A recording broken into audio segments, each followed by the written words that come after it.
Introducing the suspect. Brought to you by Usual Suspect 6. Tap into all the shows. Real Conversations with KG. Is that right now? I'm at peace right now. You know, things get hectic as it gets closer to the fight. Okay. Do we got a fight? Yeah, I fight April 10th at the Prudential Center. Bullshitting on the Beltway with Supreme Beast Boxing. And now the co is the main event. So that's the way I look at it. That's my philosophy. Trill Thursdays and Usual Suspect Sundays with hard I'm talking about it's really just about stacking this money, man. Getting on these singles, damn positive, you know what I'm saying? Putting it in their face by any means. Tales from the B-side with KG and TD. Needed to fill out additional paperwork to clarify. Yes, we did. Yes, we did. That is the paperwork that you see there. And Okay. open mic featuring you. You know, that was a close fight. You know, he got dropped a couple times, but I thought he We do not care. Wow. It's a Usual Suspect thing. You know, I'm not having it. Everybody's a suspect today. Title holder and still undefeated Gabriel El Capitan Maestre. How is that? And this gets done to him by a bunch of cowards at ringside that never took a punch in their life. I'm sick of it.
Hey, what it do, what it do, what it do, what it do, man.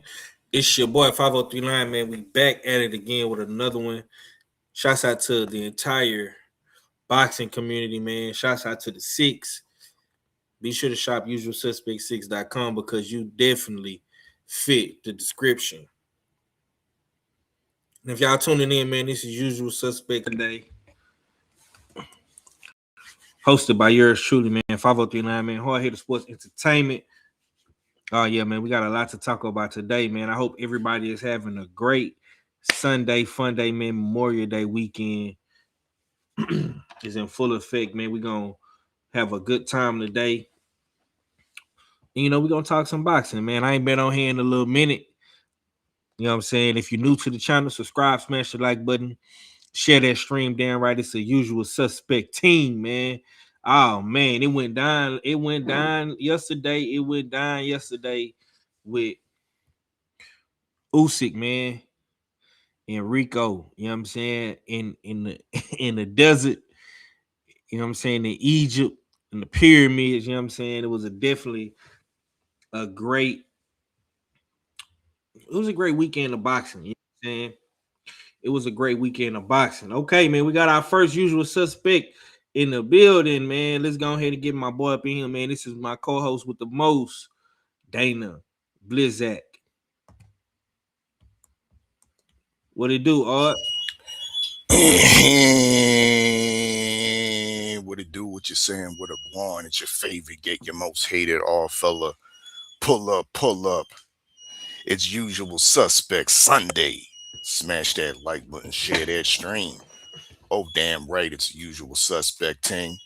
In the dig, salute everybody pulling up in the chat. Both platforms, Smoke City Mobcast, Hard Hitter Sports and Entertainment. Y'all know what it is. I mean, salute to Five.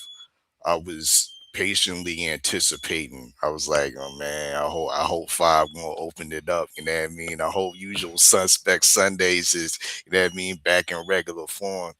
And yeah, my bro, you know what I mean, fulfilled the legacy. And we here in the dig. We here, and he is definitely correct. We have had a great weekend of boxing. I mean, a great weekend of boxing. Friday was cool. And Saturday afternoon was even cooler. You know what I mean? Definitely a lot of talking points. Definitely a lot of heartbreak. I don't know about you, Five, but yesterday afternoon, yeah, it was a somber moment for Dana Blizzak. But I'll land the plane on that. I know we gonna definitely be cooking on it throughout the show. Yes, sir. Yes, sir. Okay, man. Let me go ahead and pull it up real quick. I got some ish I want to get into because we got to start the show off the right way, man. The aura, man, the aura of Usyk, man. Oleksandr Usyk may have got the stoppage, but the boxing world is not convinced, man. Rico Verhoeven, or how you say his last name, Art? Verhoeven. Rico Verhoeven, a kickboxing legend. He stepped into boxing, shocked fans by pushing Usyk into deep waters and making the heavyweight king look vulnerable at moments, man. Now, of course, Big Turk has entered the conversation, calling the stoppage questionable and even hinting that a Rico deserved more time and possibly even a rematch might be in the works, man. Did Usyk show championship composure, or did boxing fans really see cracks in the armor? Tonight, we talking about that on Usual Suspect Sundays, man. We breaking down the controversial stoppage. Was Rico actually winning rounds? Did Usyk underestimate him? What does this mean for the likes of Daniel Dubois, Tyson Fury, Anthony Joshua, and entire heavyweight division? We're gonna get into it, man. So on the open segment, man, we gotta really get into it, man. Was this a warning sign for Usyk? Okay. Was this a warning sign for Usyk? And let me pull up my first question, man. This is the first question, and I'm gonna pass it over to Dana Blizzak. Did Rico expose age, wear and tear, or stylistic vulnerabilities in this fight, man? If y'all did not watch the fight last night, or check out the highlights, man. Rico was whooping Usyk's ass for basically the for from round 1 to round 11. You know what I'm saying? So he was winning rounds in a lot of people's eyes and the fans' eyes. And Usyk was able to get a controversial stoppage, hurt Rico in the 11th round, going into the 12th round. He got stopped like a couple seconds before the 11th round was over. So that's the big thing today. Everybody in the boxing world is gonna be talking about it, man, because honestly, and we talked about this a little bit as this card was being built up. Before yesterday, we talked about it, and a lot of people, even myself included, man, I was writing off Rico. I didn't think he had nothing for Usyk, man. Usyk is one of our pound for pound kings. You know what I'm saying? He's a usual suspect pound for pound fighter. He's been in the usual suspect pound for pound rankings for quite some time, man. At least the last maybe 2 to 3 years. He's been dominating the heavyweight division. He's dominated the cruiserweight division.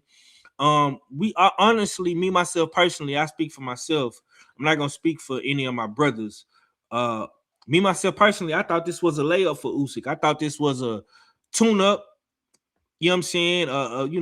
Some for Usyk to have fun with. Make a whole lot of money. You know what I'm saying? Usyk has ran the gauntlet at heavyweight, so I thought this was a layup for Usyk. You know what I'm saying? I thought this was an alley-oop from Big Turk. You know what I'm saying? This was a another. How can I say it? This was another, like Thomas is saying in the chat, this was like a Street Fighter type fight. You know what I'm saying? We've never seen boxing in Egypt before. We've never seen boxing in the desert. You know what I'm saying? With the pyramids as the backdrop. You know what I'm saying? So we all thought this was just gonna be like a big party in the desert by the pyramids. You know what I'm saying? And Rico had other plans in mind. You know what I'm saying? So with that being said, man, I'm gonna pass it over to my brother Dana Blizzak. This is foreign territory. Did Rico expose age, wear and tear, or just stylistic vulnerabilities, man? What you got, bro? He did a little bit of all the above. I mean, it's definitely questions on what we saw last night. Has Father Time caught up to Usyk? Usyk looked lethargic. We didn't see the regular head movement and feints, the elite Ukrainian footwork that we're accustomed to seeing from Usyk. And did that have to do with the age and the wear and tear? Or did that have more to do with the complacency? Did that have more to do with the fact that maybe Usyk has turned a little bit Hollywood 503? You know what I mean? Satisfied with doing all these movies and whatnot. Getting in the mix of all these reality shows. Sending your camps instead of in the hard places, uncomfortable places to tune your body. You're training camps in the tropical warm beaches of Spain, the islands of Spain and shit. You know what I mean? So is is the once hardened pound for pound champion of Usyk turning soft? Stylistically, is there vulnerabilities? I would say no, but in the moment, yes.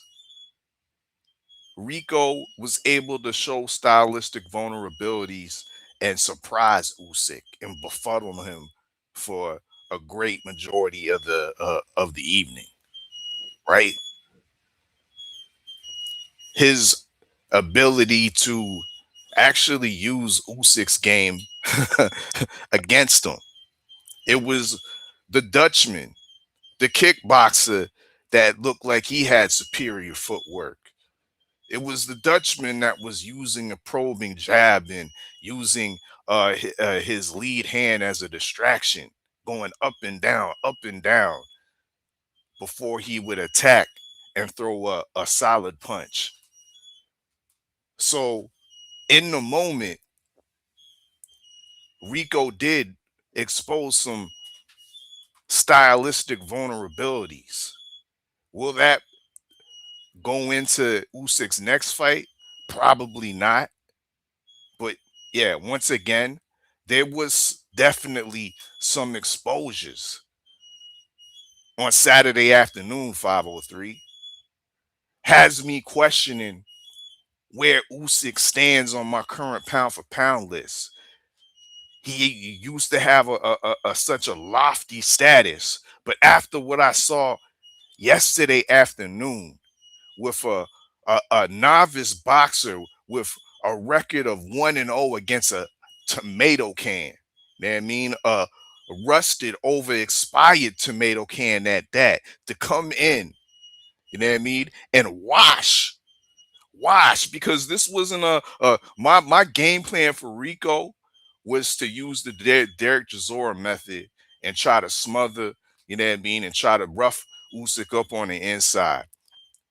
Come to see, this man was actually outboxing Usyk at points, using a double jab. You know what I mean? On his feet. Like, I was like, damn, what the fuck am I seeing up in this bitch? You know what I mean? So I'm questioning where Usyk stands on the list right now. Do you need to fall, my nigga? You almost let the lineal title, the Ring Magazine title, slip away. No, forget about the WBC sanctioning this shit. You're the lineal champion. You know what I mean? You're number one. You sit on the throne. And this man, out of all the heavyweight fights you had, 8 heavyweight fights, I think, in the division, and none of these niggas with credentials, former champions, you know what I mean, great amateur pedigree, they couldn't do nothing with you. But you telling me this kickboxer that been a low-key sparring partner for Tyson Fury, that's been trained by Peter Fury for the longest time, you mean to tell me they need a one training camp to make you look like trash, bro? Exposures and vulnerabilities, yeah, hell yeah. And we exposed all that. Land the plane. Yeah. Okay, man. We got our second suspect, man, of the usual suspects, man. We got Mac and the Chizak. I appreciate everybody for pulling up. Yeah, man. All fella got that. He got that swing set in the back, man. He giving me grandma vibes, man. You know what I'm saying? That granny highs with the swing set. You know what I'm saying? Yeah. But it's all good. I'm just glad my brothers is here. Cadillac Red, where you at? Don't make me put out an APB on you, brother, because we're gonna talk about Rocco in a few, man. But we got our second usual suspect in the building. You know what I'm saying? We got the good Dr. KG, the storyteller from the B side. You know what I'm saying? He got his new profile pic with him and B Norman, the Assassin Jr. up. You understand me? KG, what it do, big bro? What's up, man? What's going on with y'all, man? What's up, chat? Oh man, how you feeling, man? How you feeling, man? Coming off that high in Norfolk, man. Oh man, it was cool, man. You know what I'm saying? But it's called balance in life. You know what I'm saying? I ran into a extended vacation coming up this week that's going unpaid. So so it's like it was good them to them be in Norfolk, but then like I said, I had to come back to work to deal with bullshit. So it is what it is. You know what I'm saying? Hopefully, you know what I'm saying, I can get it overturned and it turns into a paid vacation. So but right now your boy, you know what I'm saying, pocket's about to get hit. So but other than that, man, no man, it was good. It was good down there, man. You know what I'm saying? Me being who I am, you know what I'm saying, I'm gonna try to slip into slots that a big motherfucker not supposed to, and you know what I'm saying, try to make some things happen. So, but Yeah. what's going on with y'all though? Man, I gotta ask you about these fights last night, man. I know I know you just getting back into the groove of you know what I'm saying, doing your 1-2, man. But talk to me about Rico, man. Did Rico expose age, wear and tear, or stylistic vulnerabilities, man? How did you feel watching Rico do that to your boy Usyk, man? He's still your boy, right? Yeah, I like Usyk. Okay. I just make it show. Real quick, man. Salute to my boy Tommy in the super chat, man. He say salute to the suspects with a $5 donation, man. Tommy, pull up on us, man. Where you at, Tommy? Where you It's at, man? I appreciate you, bro. it's his anniversary, man. You know what I'm saying? He might be. Yeah, they've been rocking. It's They've been his rocking for 20 years, anniversary. 20 plus years. Yeah, You know what I'm man. saying? You need to be somewhere in a 5-star hotel, man.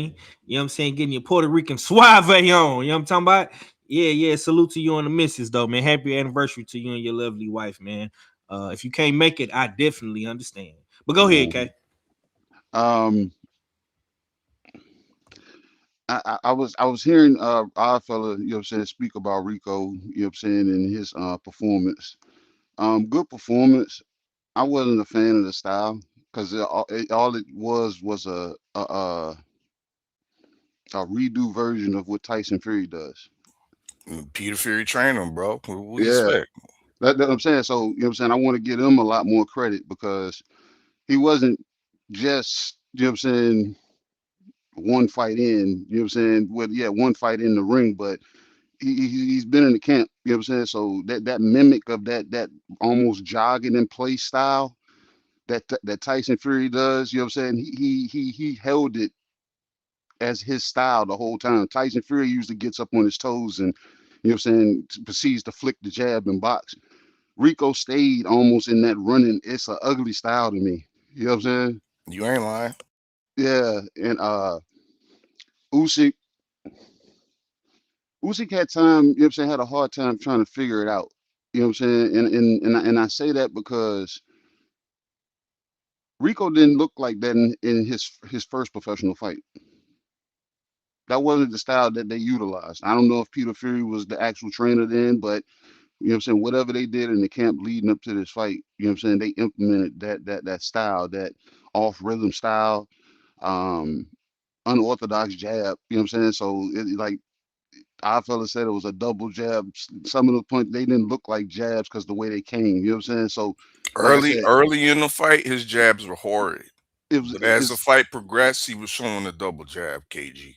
but it's just, you know what I'm saying, it was off putting, and I never saw, you know what I'm saying, any like real concern from Usyk, you know what I'm saying? So I was like, maybe he's trying to figure it out. And I was like, maybe he'll go ahead and take this L on the chin if he can't figure it out. But it looks like he's trying to figure it out. Because I was wondering to myself, I said, can Rico maintain this the entire fight? Then I started questioning, you know what I'm saying, something that it really stood out. You know what I'm saying? It was like the crowd was a pro Rico crowd. The commentary was pro Rico. You know what I'm saying? It was almost out of the gate. So I'm just like, is this designed for Rico to win? And then when I started watching the fight, I'm watching the fight and I'm like, all right, this dude, he is he gonna be able to maintain this? So then I started asking an odd fella question. I'm like, what's in this guy's system to be able to keep this damn gas on his foot on the gas this whole time? You know what I'm saying? I was like, what is going on here? I, I was like, this guy's 260 pounds. And the way, you know what I'm saying? I'm like, but at the same time, it was a breakdown toward the end. I'm highly disappointed in the stoppage, but I believe Usyk had figured him out that we was going to get the stoppage in the 12th. I don't think he was going to get himself recovered. That's why I was like, it's warranted that he deserves a rematch, but I don't think he does anything past what he did in the first fight, in the second fight, because Usyk has completely, you know what I'm saying, I think figured it out. And I think he may come in a lot better shape. So I don't think he was overlooking him, but I think, you know what I'm saying, he would actually take it in better shape, having more of an account to, you know what I'm saying, to go from looking at Rico and saying, all right, I know what more to study from versus what I had to work from before. So Usyk, you know what I'm saying, he looked bad, but when you can see the fighter not look concerned, I'm like, he obviously sees something that he can work there. You know what I'm saying? But time might not be on his side. And the way damn that whoever that commentator guy was, whoever he was, I don't know who he was, but he was asking for Mike Carpenter's scorecard almost after every round. I was like, bro, who is this dude? I was like, bro, we usually do this what every 3 to 4 rounds. This dude is like, oh, I wonder what Mike Carpenter's scorecard is now. I'm scared to ask. I'm not that good at math, but I want to think Usyk might need a knock. I'm like, who? Like, bro, you have to understand this was going to be the biggest upset in combat sports history. But Like it was already people look, ringside were literally shocked with what they were seeing. Like but even the look, staff that was working the whole event. And I mean, but the our day fellas, after I was seeing some of their videos, and they was like, "Yo, I was totally baffled with what I was but seeing." but our fellas, they were saying this at the start of the fight, and then the second round they were saying. I was like, who has ever known Usyk to start super fast that you can predetermine what his victory or result going to be is in the second round? Bro, Come Rico on, was that but Usyk was supposed to get Rico out of there in the third round when no, he had him hurt the first time, bro. no, Straight up and down. but the damn unorthodox style rewrote that, and that's the science to it. That's the science to, you know what I'm saying, the boxing. You know what I'm saying? Yeah. You can say, oh, I'm gonna do this, I'm gonna do that, and based on who I've been in before. But when you get in there with a style that looks a certain way, when you get in there with a style that looks a certain damn way, bro, that shit will damn have you like, hold on, all right, now let me revamp this. So, like I said, but for them to try to predetermine what the result was supposed to be after the second round, I'm like, why are they damn reaching so far? You know what I'm saying? It's like, Bro, you're reaching the same way. You saying the man when made it through the 12th. Let that man live and show. Let that man die on the shield. nah, yeah, he was going down the shield in the 12th. That's what I'm saying. That's what Yeah, I'm yeah, saying. yeah, Yeah, yeah. We gonna, yeah, that's what I'm saying. we gonna get to that. We gonna get to that. We gonna get to that because I don't want y'all to overstep on the questions. But I got some more shit in the tuck. All right, my next question. Like I say, man, the controversial stoppage, right? It was a lot of controversy in this. The fans is overreacting. Some might be living in the moment. But we gonna talk about it, man. Like I say, this is just the opening segment, man. Um, are fans massively overreacting because Usyk standards are ridiculously high? Um, the standard of Usyk, man. When we talk about Usyk, we talk about pound for pound. We talk about greatness. We talk about legacy. We talk about being the ultimate road warrior. Going through the gauntlet, beating everybody that's in your way. I mean, Usyk has done that.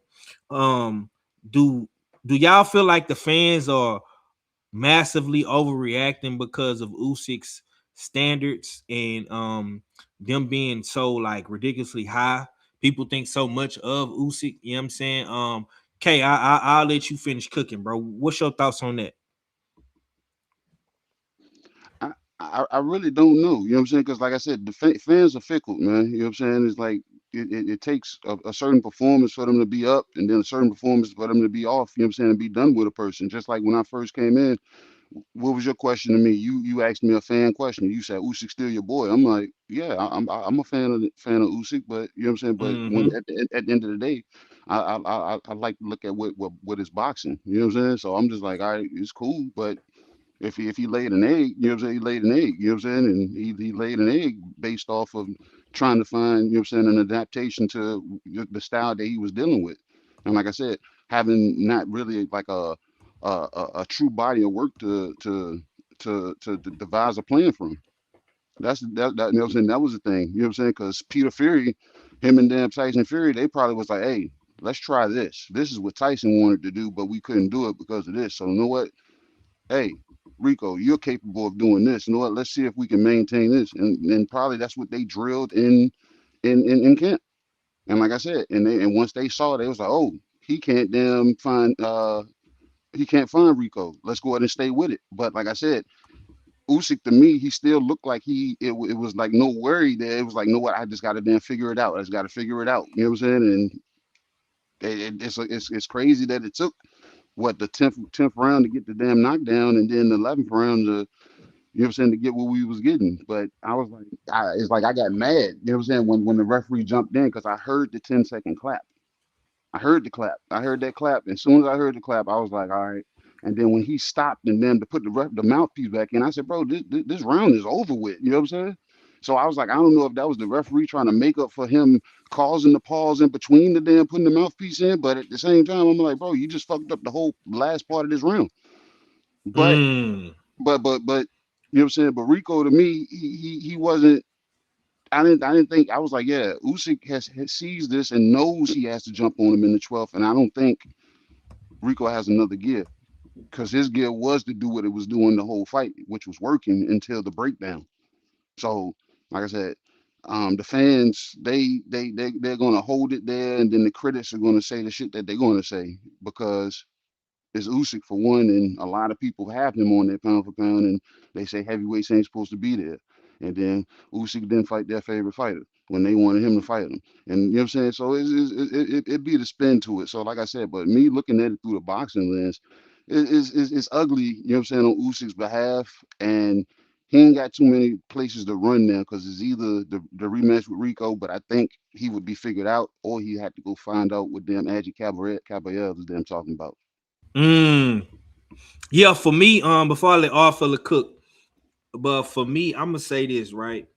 Fans have a right to react however they want to react. We are the consumers, we are the paying customers in the situation, so we have a right to, feel however we want to feel. With that being said, I think people are definitely overreacting. And it's justified. You know what I'm saying? Nobody, listen, man, the last time we seen a chink in Usyk's armor was when he fought Derek Chisora. And a lot of people back then thought Usyk was going to get destroyed at heavyweight. But he proved a lot of people wrong. He made a lot of people believers. When you make people believers, you have to keep them believing. And you do that with your performances in the ring. Now, once you slip up and don't have the quote unquote high standard performance that people are expecting, you're going to have fans overreacting, especially when you fighting a guy that everybody is picking you to beat. I could see maybe if this was Tyson Fury, if this was Wilder, if this was Chisora, if this was Fabio, if this was Moses, if this was Caballero, if this was one of your quote unquote rivals that we know you will probably have problems with, versus a guy who hasn't fought in boxing in almost 10 plus years. I mean, what we talking about here? You know what I'm saying? Salute to Tay in the chat.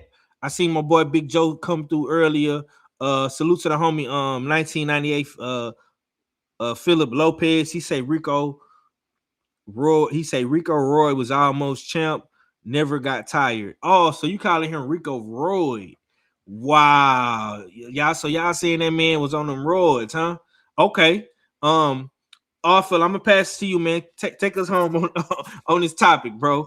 Are the fans massively overreacting because Usyk's standards are ridiculously high? What's your thoughts, bro? That was overreaction right there. The boy looked so good, kept his form for damn near, you know what I mean, 10 rounds. We questioning if he on roids, you know what I mean? We're questioning he ain't been on no clean boxing program. I mean, let me see that VADA test and whatnot. That's how good he looked. You know what I mean? Against the a pound for pound talent. You know what I mean? That's high up in the pound for pound rankings, right? Undefeated, former undisputed cruiserweight champion, former undisputed heavyweight champion, current lineal heavyweight champion.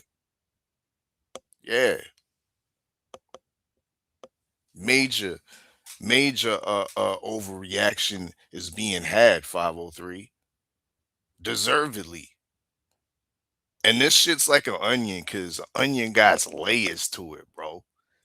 I mean, of course, there's the hardcore boxing fan that is overreacting because, of course, we think of Usyk as the ultimate standard, the ultimate champion that, like you said before, a road warrior, a guy that is completely focused on the task at hand, takes his training camps with the utmost focus and importance, right?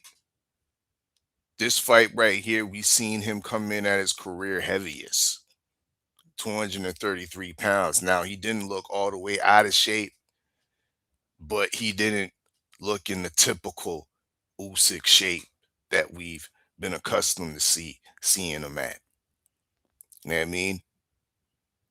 So, deserved overreaction from the boxing fans, but it goes deeper than that, Five, because we have certain factions of boxing fans, and then we have to forget, we have to uh be aware, 503, here in North America, we weren't really aware of Rico Verhoeven. Kickboxing is not a big sport over these ways, right? It's not carried by no major sports network for us to know who Rico Verhoeven was. Maybe if he crossed over to UFC, there would be a larger portion of North American combat sports fans that would know who Rico Verhoeven was. But in Europe, 503, this was a major crossover fight. So not only do you have boxing fans criticizing this stoppage and this call, you have MMA fans and you have kickboxing fans. The millions of fans that were watching all over Europe, specifically in the Netherlands, where Rico Verhoeven's home is, they're all criticizing this shit. Factions of MMA fans saying that this is why I don't fuck with boxing, because it's corrupt.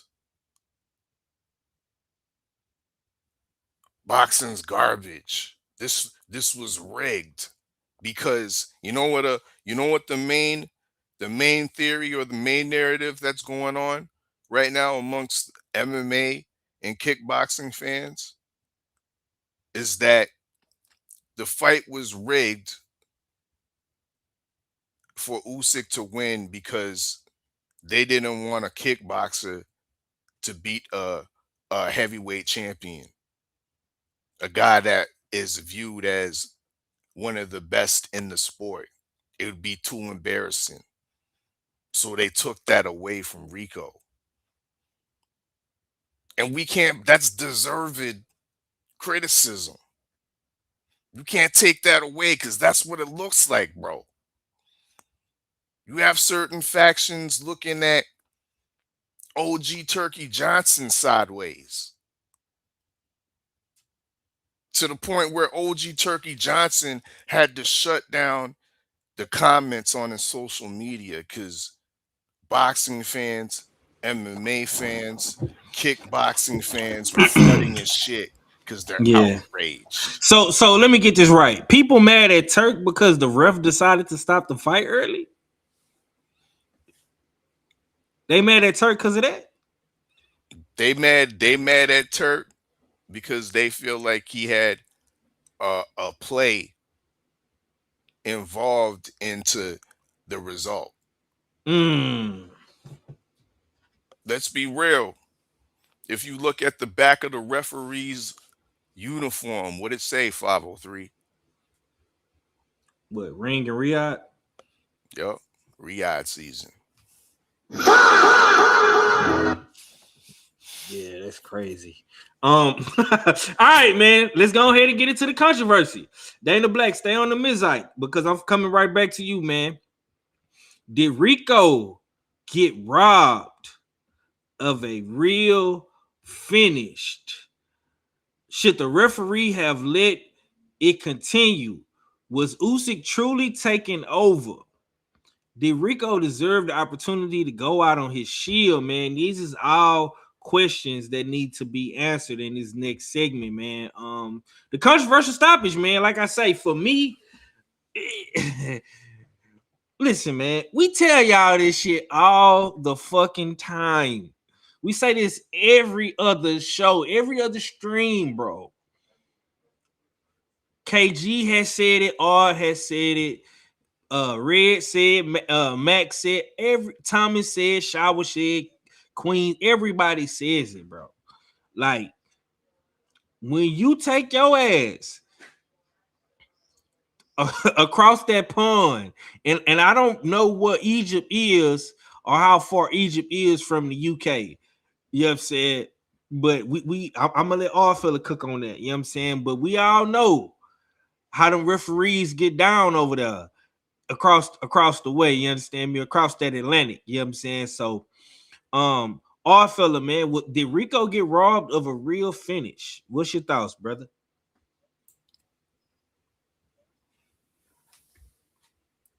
Shout out to Shawala Ya, because I must say, yes, indeed.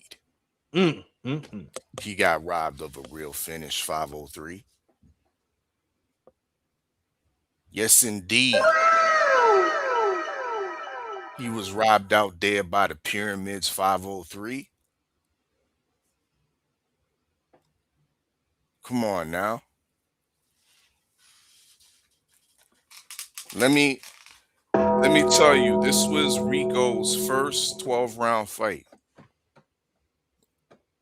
All ringside observers, all casual observers that was watching the fight over the zone had Rico winning the fight.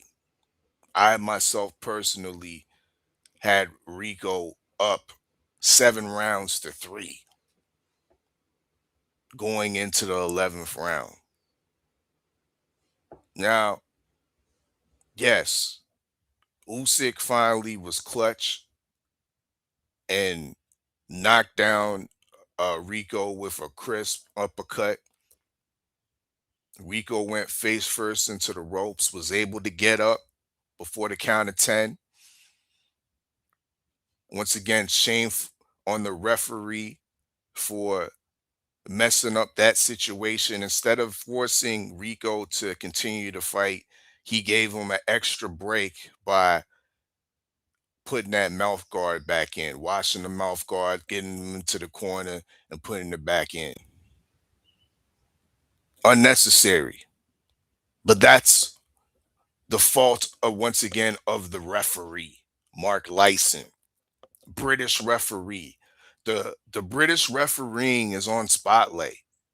This is like so many exposures happen on Sunday, and that was another exposure of the incompetence of British refereeing, which is leading to the suspicion that British refereeing is on the tape.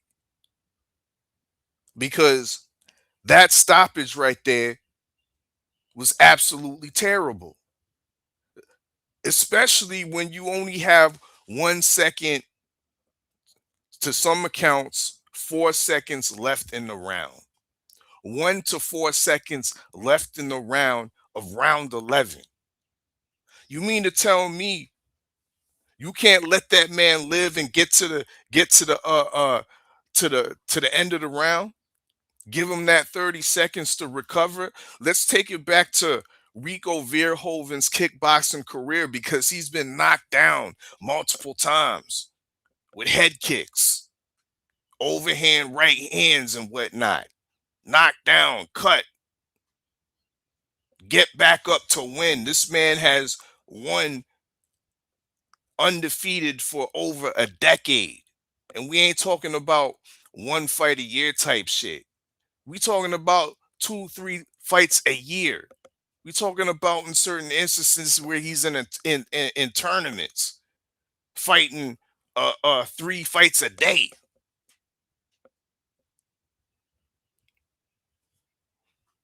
So we're not gonna let that man live to the 12th round and go out on his shield. He would.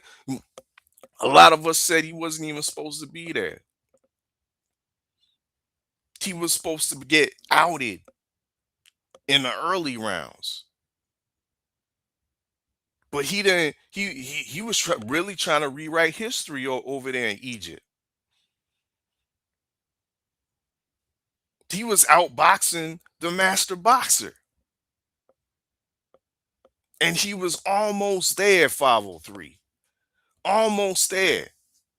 But not only did Rico get robbed, I'm almost finished. Not only did Rico get robbed, you know who else got robbed? 503.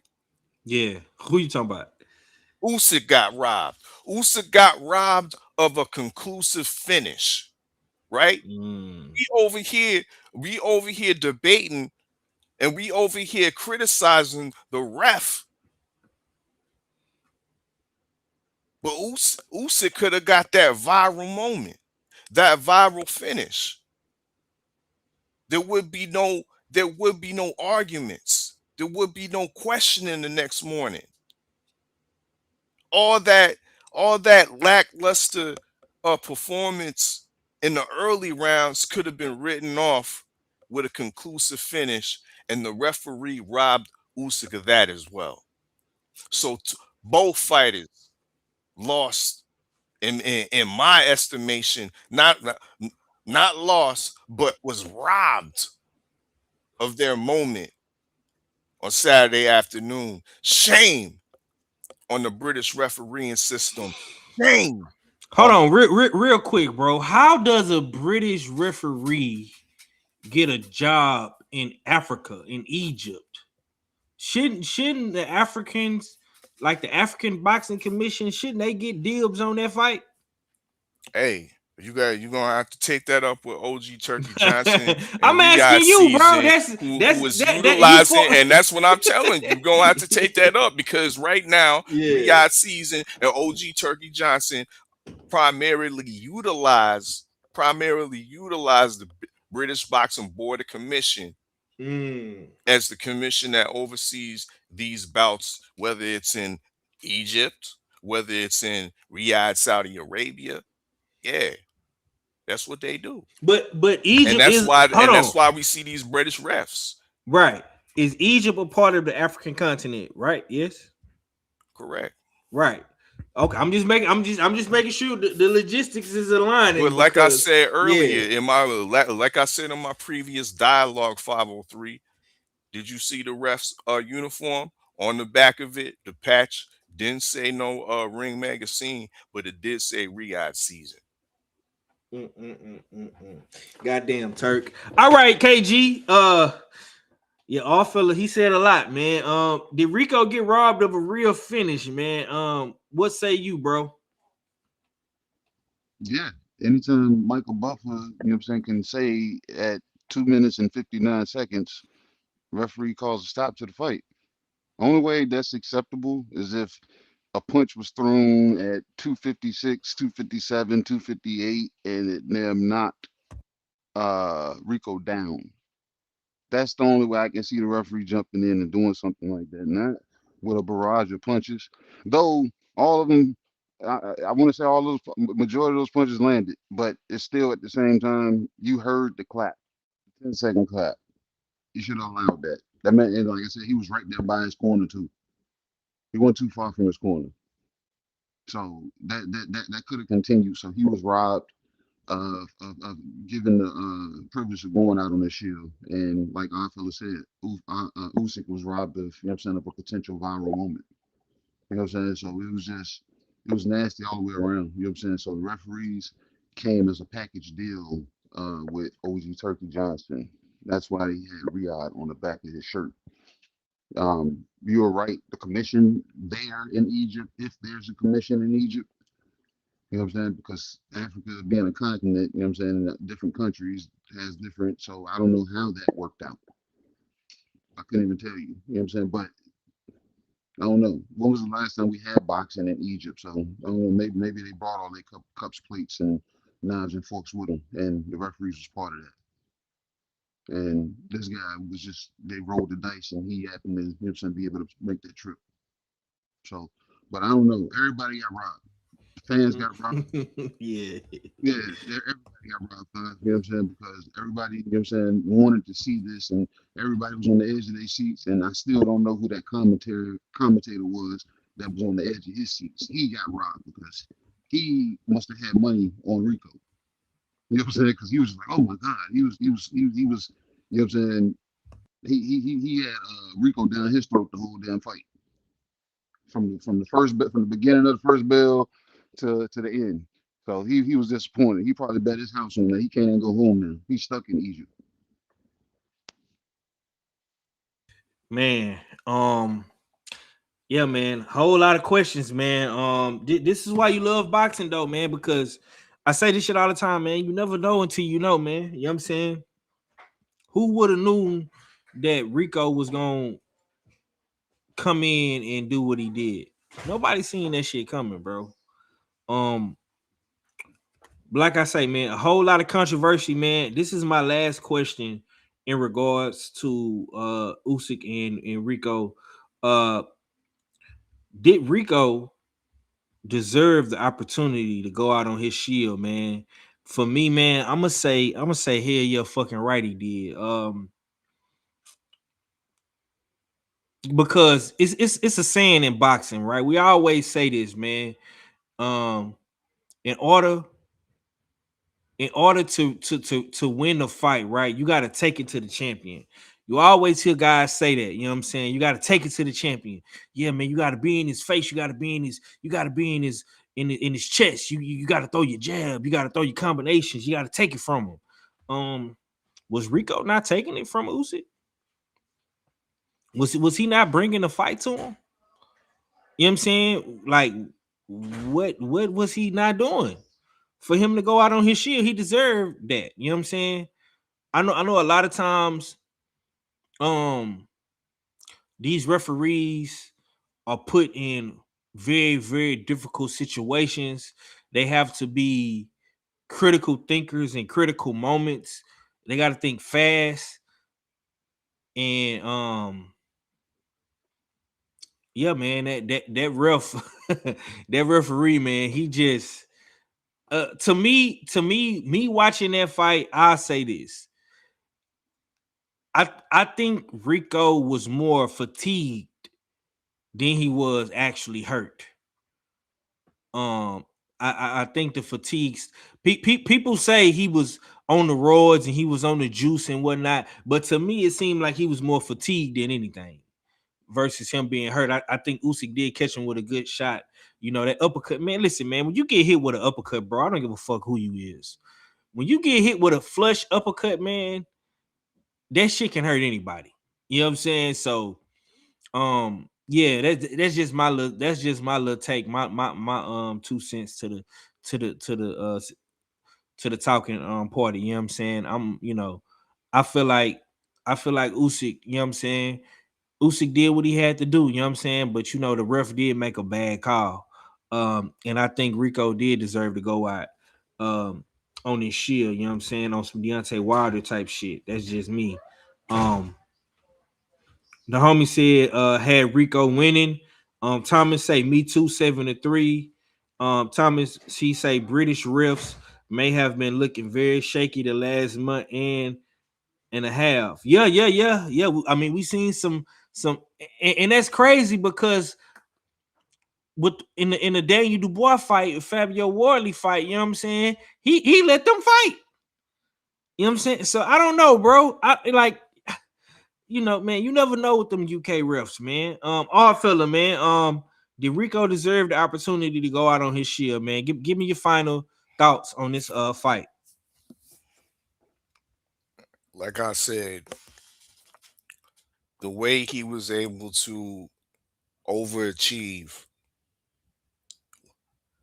ultimately wash Usyk for periods of that fight, being a one fight novice in the boxing ring. He should have been afforded specifically due to the fact that there was 1 second left in the round. We're talking about a fight. Once again, let me reiterate, he was washing the lineal unified heavyweight champion. Okay? He was washing. He wasn't taking a sustained amount of punishment like we saw in the Danny Dubois Fabio Worley fight. It wasn't it wasn't like there was a massive back and forth throughout large periods of the fight where both fighters were accruing damage. Majority of the damage was done. There was a flurry in the third round where I think Rico was stunned, and of course what we saw in the 11th, right? So being that this man hasn't sustained continuous repeated damage throughout the fight, let that man live to the 12th. Understand that this was his shot.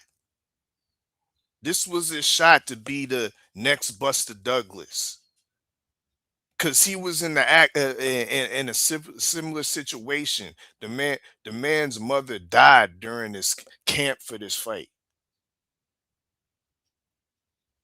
Hold on. Who mother died? Rico. Damn. Yeah, the man's mother died during the camp for this fight, and this is the type of performance he puts on, and the ref wouldn't allow him, give him that opportunity to go out on his shield.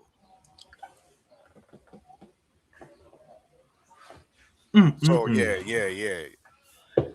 Damn, bro. Land a plane on that, bro. Damn, man. Yeah, you just fucked me up with that one, bro. Man, sheesh, Luis, bro.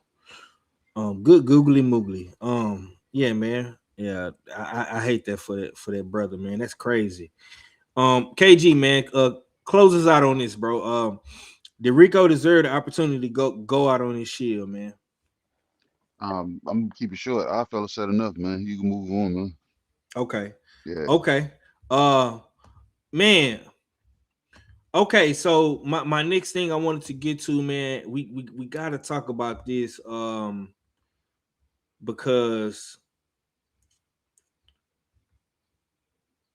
the UK is cracking right now, man.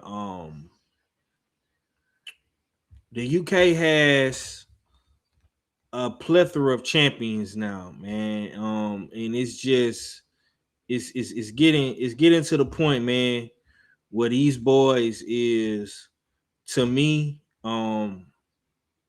they low key on a little run right now, man. I don't know if people really want to get them credit for that, bro.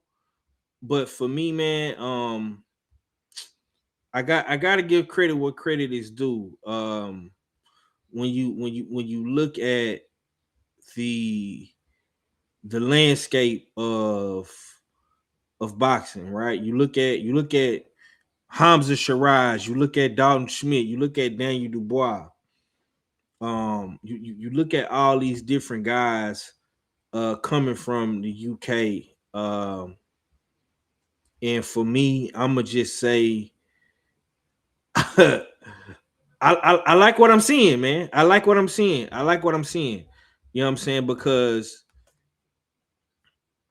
we just seen another UK guy last night get the win, and he is the Reggie champion. And salute to US6 on IG for posting this, because you know, he's a factor now at 147 in Jack Catterall. You know what I'm saying? He definitely is somebody that we have to talk about. You know what I'm saying? So last night we got two UK champions was crowned. Hamza Shiraz has the WBO belt, and Jack Catterall has the WBA Reggie belt, and it's looking like he's gonna have to fight Rolly in a mandatory challenge. You know what I'm saying? Let me screen share this real quick so y'all can get a visual of what I'm talking about, and we're gonna get to it. So let's see. Yeah, so we got my man's Jack Catterall, you know what I'm saying? And of course we got Hamza Shiraz as well, man. And the new Reggie champ, Jack Catterall, knocks down Gilsoff en route to wide unanimous decision. And of course, Hamza Shiraz destroys Aleem Bejic in 2 rounds with a vicious body shot. And now he has 168-pound champion. You know what I'm saying? You also have, like I say, Daniel Dubois. You got Dalton Smith. You got a plethora of UK champions, man.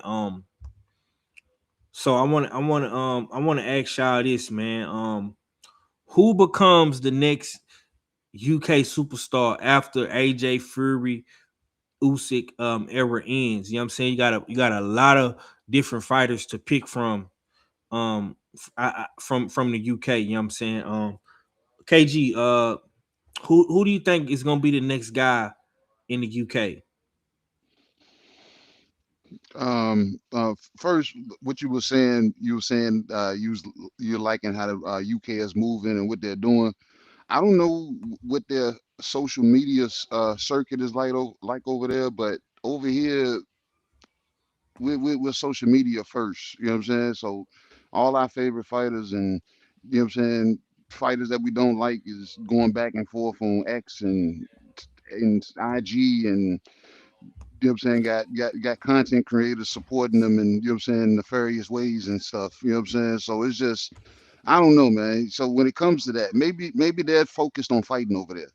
And the fights that they can, you know what I'm saying, that they can get, and the fights that they can put on. Maybe that's what it is, because I don't hear too much about UK fighters, you know what I'm saying, caught up in the pipeline of, you know what I'm saying, the social media shit.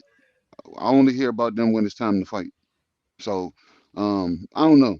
But as far as the next, ever since Hamza has gone up, bro, at 68, I think he's comfortable there.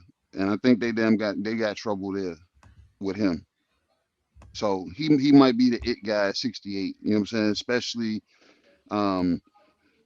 seeing how the Christian and Billy and Canelo fight will go in September. You know what I'm saying? I think it's going to determine, you know what I'm saying, what the landscape really is. Because if Canelo wins, I don't think Canelo would fight Hamza. I don't see that fight happening. So that'll be like a hold up in a sense. But if Billy fights him, I can see Billy wanting to fight Hamza Shiraz to keep it going and keep it on that side of the water. You know what I'm saying? So who were the other guys you said? Jack Catterall. I got him pulled up on the screen. So you got Lewis. You got Lewis Crocker. You got Daniel Dubois, Hamza. You got Dalton Smith, and you got Josh Kelly. You know what I'm saying? Yeah, they all got. Daniel Dubois is a fight by fight basis. Yeah, you know what I'm saying. Yeah. Some days he's up, some days he's, you know what I'm saying. I don't know. I need to see some consistency out of him. Dalton Smith and Jack Catterall. Depends on, you know what I'm saying, if they win the damn Devin Haney damn sweepstakes. You know what I'm saying? They not too important. They just belt holders. At the moment. You know what I'm saying? Okay. And then with Brian Norman Jr., you know what I'm saying, bouncing back. Yeah, like I said, I don't see too much coming out of those dudes at 47. You know what I'm saying? What about Lewis Crocker? Lewis Crocker's at 47, right? Yeah, he got the IBF. Yeah, he a belt holder too. He's just waiting to get a phone call. You know what I'm saying? And he gonna find a nice place to lay down. You know what I'm saying? So it's I ain't got too much hope in, you know what I'm saying, in him. I got more hope in Jack Catterall than I do in damn Lewis Crocker. Wow. Okay. Okay. But Hamza is the guy. You know what I'm saying? That if any star out of that bunch that you're talking, yeah, I think it'll be Hamza. Yeah, man. Okay. Like I said, I had to go and find this picture, man. This picture definitely stood out to me because I'm gonna be real, man. I'm not used to seeing the UK dominate like this, man. They got 5 world champions, Jack Catterall being a Reggie belt holder, man. They got like 6 world champions right now, man. You know what I'm saying? You know, so if you count Jack Catterall, Reggie belt, you know what I'm saying? So hey man, the UK by the numbers. You can't like I'm a numbers and analytics guy, man. By the numbers, man, the UK right now is kicking ass. You know what I'm saying? They kicking ass. We can say whatever we want to say. They got a champion. They got 2 champions at 147. They got a champion at 140. They got a champion at 5'4". They just got a champion at 68. Right. And of course, they got the heavyweight division on lock. You know what I'm saying? So hey man, it is what it is. Okay, Mr. Foreign Territory, correspondent. I'm gonna ask you, man. You know, hopefully you can, you know, give us some knowledge and some news that we can use in the foreign territory markets, man. Who will be the next UK superstar after AJ Fury and Usyk era ends? You can subtract 4 of these guys. Oh wow! Off that. Why am I subtracting? Tell me why I'm subtracting. Well, like KG was saying earlier, like Lewis Crocker, he's a belt holder. I don't know if he has that crossover appeal. Same with Dalton Smith. Wow. He don't have that. I don't believe he has that crossover appeal, and he hasn't proven to sell tickets like that. Josh Kelly, he had a bright future at one point, but I still put him in a class as another belt holder. They still have some seasoning to do, but I don't know how much seasoning they can get to the point where they're pound for pound, where we're talking about them as world-class opposition. I'm still skeptical about all these guys as being the next bunch of UK guys that are gonna definitely bring them on to the next era. No, maybe Hamza should rise. Once again, you're looking at Danny Dubois. I won't put him in that list because he's champion right now due to the fact of Usyk's, you could say, generosity, or you could say negligence, because he didn't want to defend that WBO title, so he decided to give it up and vacate it. Right? He didn't want to fight Joseph Parker at that time, so he decided to give it up and have Wardley and Joseph Parker fight for it. So they're quintessential belt holders. They're not the real champions of the division. None of these guys are unified, you know what I mean, and hold that cachet, right? Hamza Saraj might be the only guy that has the potential, the charisma, the ability to speak behind the mic, sound good behind the mic, but look good between the ropes. Has a style we saw what he did against a overmatched opponent and a lean Begic. Now that was I'm side-eyeing that matchup right there, you know what I mean? Because there was better opposition available that was higher ranked. Like who? Jacob, the undefeated Danish fighter, Jacob Bank, who recently knocked out William Skull, the same William Skull that took Canelo 12 rounds. Jacob Bank knocked him the fuck out, right? Jacob Bank. Yeah. Where he from? Denmark. Undefeated and been active. You know what I mean? And Is been active. is he like Irish? Is that like Denmark? Is what is Nah, what? Denmark, like kind of like north of Germany over there. Okay. He in that territory. Okay, Yeah, cool. they ain't known Mm, for no boxing either. yeah. You know what I mean, this is one of them territories where boxing been banned for a minute, like Sweden type shit. I Yeah, mean, he okay. over them ways, but that motherfucker was available, but they find this motherfucker baggage. Now they got the right protection plan for Hamza Shiraz for him Oh, to be able to cross over because he already has the King of New York. You know what I mean, now he has a WBO title, why and Hamza now got to be on a and protection now plan, man? and now all of a sudden they're talking about Canelo next, totally writing off and Billy like he's not even around, and that like he's not getting the next fight against Canelo. Why You know what I Hamza mean? got to be on a protection plan, bro? Because like I just showed you, the number 3 ranked Jacob Bank was available, but however, Baby Turk Shiraz was fights a guy that was European level at best for the WBO championship. You know what I mean? In front of Mm. the pyramids. Where was Frank Warren? Nowhere to be seen. Yeah. So, and another guy we can't forget that's not on this up on this graphic that they're handing the keys to is Moses Atuma. You know what I mean? He's one of the definitely heavyweight hopefuls that is very much talked about in the UK circles, is the guy that can exceed what Tyson Fury and what AJ's been able to do. Yeah, but Maybe, maybe Moses not is not box a champ office, yet, though. maybe not boxing. He's not a champ yet, but you said the young UK stars that are gonna bring UK into the next era, bro. Mm. And he's one of those guys. And I mean, he could Mm. have easily been a Reggie champ like Catterall. I mean, Mm. if the time was right,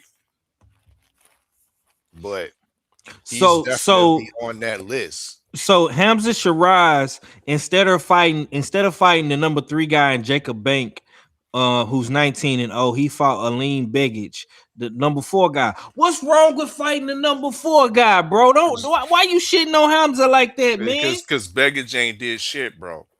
He ain't fought no top 15 contender not once in his life, bro. And like I've been just showed you, my boy William Skull got outed. You know Yeah. what I mean?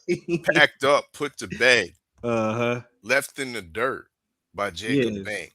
Okay. Can we put in any credentials? And after he did that, he fought an undefeated power punching Namibian contender.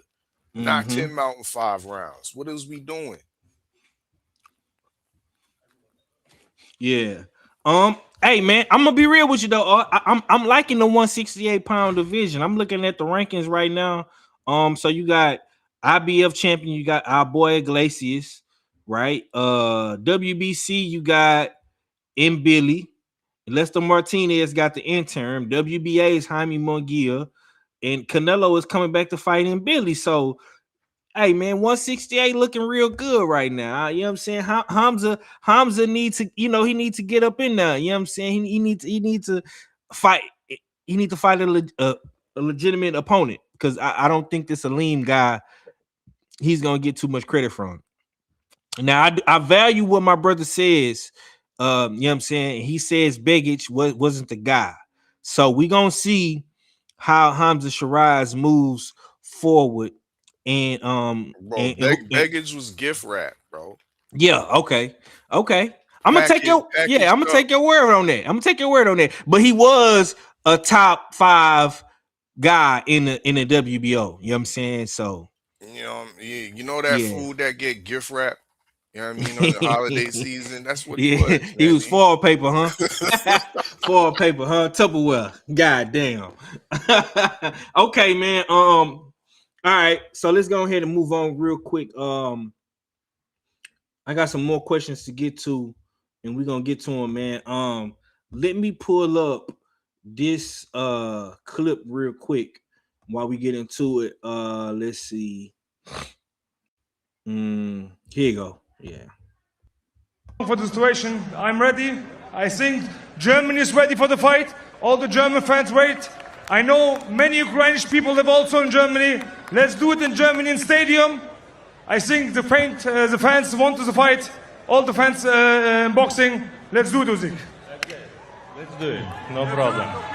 Yeah, if Turki Alalshikh organization, no problem, brother. I'm ready. You know, I've waited so long for the situation. I'm ready. Okay. Nigga said I ready. You know what I'm saying? KG, I'm gonna come to you, bro. Who should Usyk fight next, man? We just seen him. We just seen Caballero call him out. It's a plethora of names at heavyweight for my mans to fight, man. You got the Daniel Dubois rematch. You got the Rico rematch. You got Caballero. You got Wilder. You got Tyson Fury. So many names out there for Usyk, man. Who should Usyk fight next? Listen. Usyk's next fight is in Holland. It's in Holland, and we're going to rematch Rico. No, Ajit, you don't get to call Germany. The next fight is in Holland. So if you know what I'm saying, if you get the if you get your straw drawn, you know what I'm saying, we're not fighting in fucking Germany. Fighting in Holland. That's what the fuck we fighting at. So we already got that established. You know what I'm saying? So what hold on, where's Holland at, bro? What that said? It's over beside Germany too. Yep. Well, across the water from UK though. So the people of Germany is gonna have to travel to Holland. You know what I'm saying? The ultimate road warrior, you're gonna have to travel too. You know what I'm saying? So is that Rico backyard? I don't know. Holland's Rico's backyard. Oh, okay. Damn. You gotta remember, all the Turkey was about to give it to him at home. European countries are like American states, like in that, you know what I mean? But that's crazy. Turkey was about to distance. Turkey was about to give them Rico the rematch at home. Said, no, what? Yeah, fuck it. You know what I'm saying? We give you the rematch at home. But whether the bitch is at Holland or wherever, I like the Ajit Caballero fight because this is Usyk's on the way out, and with the hiccup in this fight with Rico, I'm not taking him off of the pound for pound, but you do lose your privilege of them saying, "No, what? This is who I want to fight on the way out." Nah, the people are not happy, so you got to make up for it. And fighting Wilder ain't gonna do it. You know what I'm saying? And who was the other fight? Wilder ain't it no more, huh? No, Wilder ain't gonna do it. And a third fight with Tyson Fury ain't gonna do it. And he not gonna fight. He not gonna fight his damn newfound best friend in AJ. So that's not gonna happen. You know what I'm saying? So Ajit Caballero, the body snatcher, yeah. Like I said, because I think he lost his privileges. Because like if he had it his way, I'd be like, yeah, fight Wilder on the way out. But you kind of lost that now. So Wilder ain't gonna do it. You know what I'm saying? So yeah, it'd be better to get in there with Ajit and pass the torch to him, or show him that you can beat him and then go ahead and hang it up after that. So that I think that's the best thing, smoking, because that's the only thing that removes his scar. Because if he rematches Rico, I think he got Rico figured out. I don't think Rico you know what I'm saying, is going to be able to maintain for as long. And I think he finds a sooner route to, you know what I'm saying, actually close that fight out. So facts. Yeah, so Ajit Caballero is the best damn thing smoking, bro. Yeah, I agree with you 1,000% on that, man. I think K probably had the best take on that. All fella, what say you? Who should Usyk fight next, man? You got the Rico rematch, Daniel Dubois, Tyson Fury. You know what I'm saying? Of course, Caballero. What you got? Usyk done fucked up, bro. Damn. And man, we shouldn't even be talking about this, bro. He should have retired gracefully after the Danny Dubois knockout. Greedy belly. That's what he should have done. Greedy belly. He's making fun about niggas about greedy belly, but he turned into the greedy belly. For the love of the dollar. Greedy belly, baby. You know what I mean? For the love of the baggery. Yeah. You know what I mean? And and that baggery had this guy looking pedestrian against a kickboxer, bro. Who should he fight next? Adjik Kabayel is so deserving of this championship shot. He's been patiently waiting, being respectful, not over outwardly calling him out when he had all the reason to do so. You know what I mean? But this time, he made sure he showed up to Egypt. You know what I mean? And he's been hearing what the streets have been saying.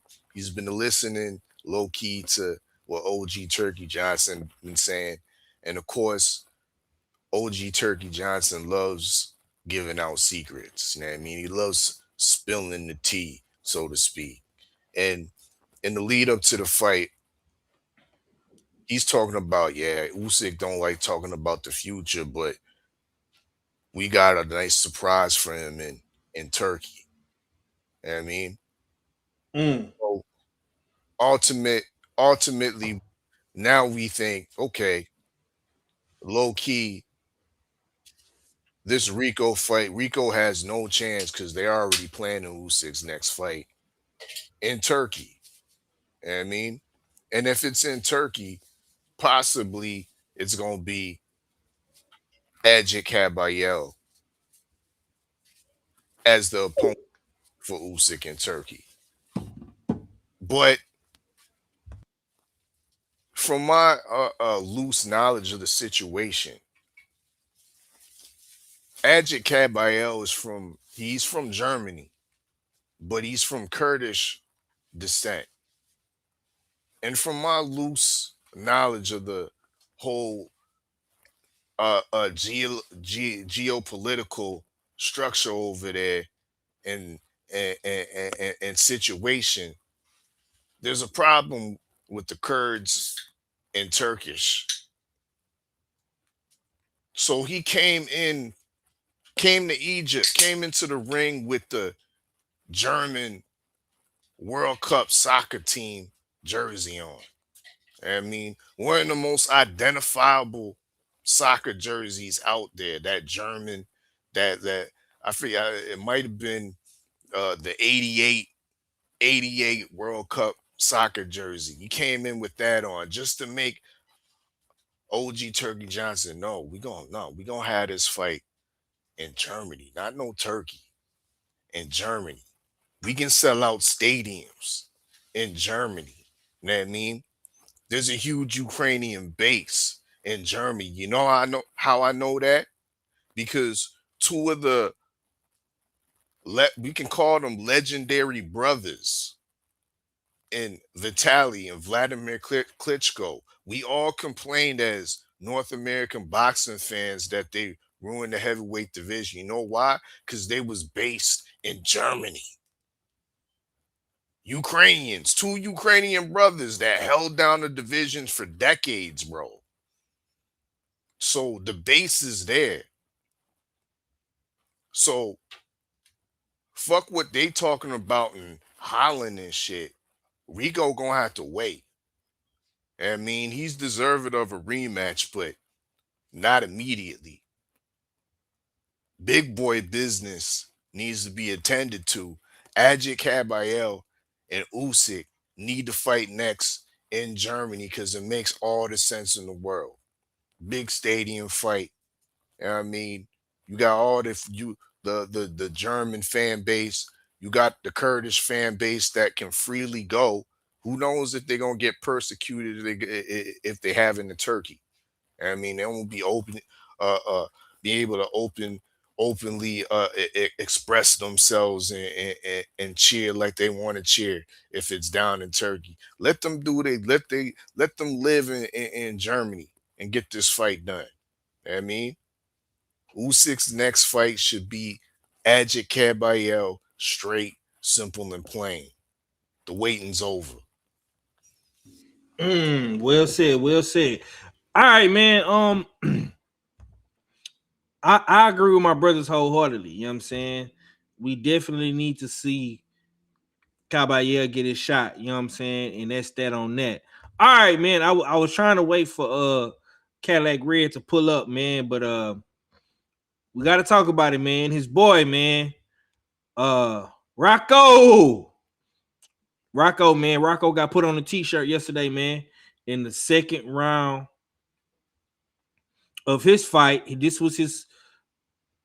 I don't know if you deem Guido as a step up fight, but this was his official step up fight against a heavyweight contender and Torres and Sanchez.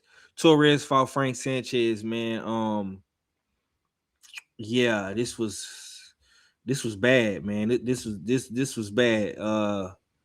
I'm lost for words, man, because I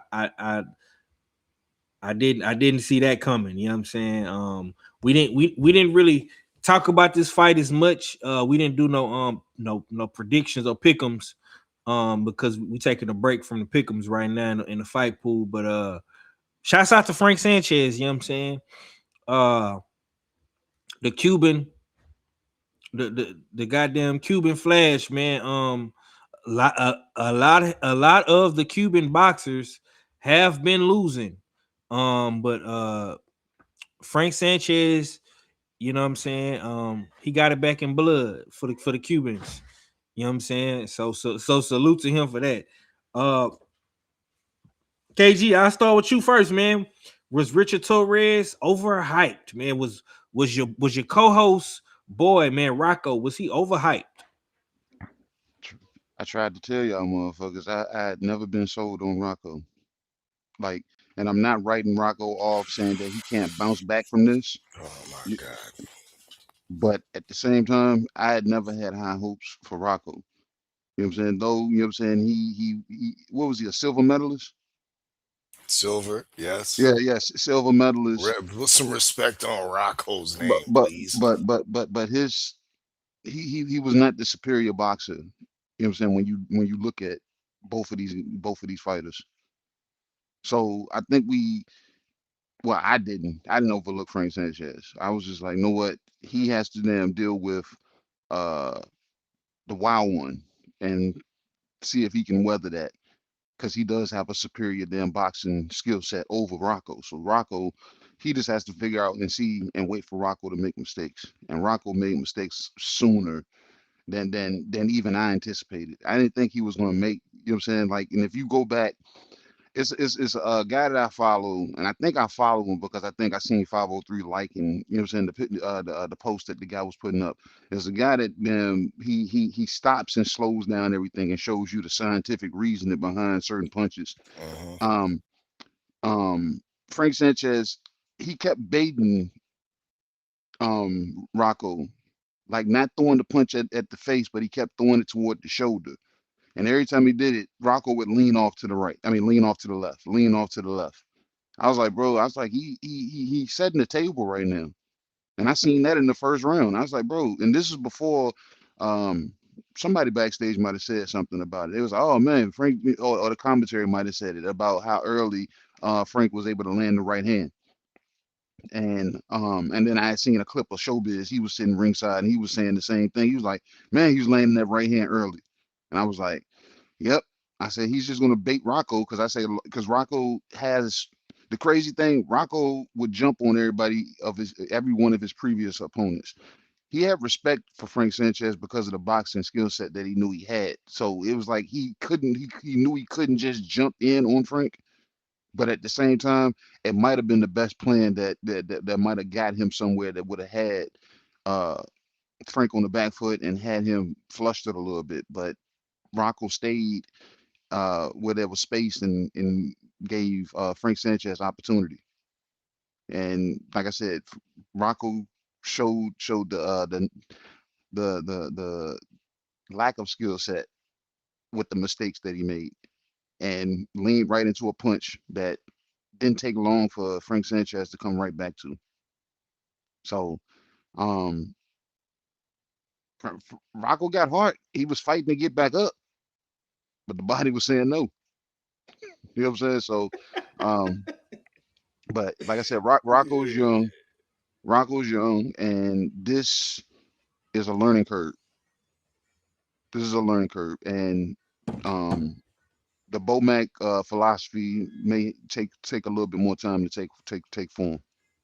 So going forward, Rocco, you know what I'm saying? Anybody that's a Rocco fan, do not write your guy off. You know what I'm saying?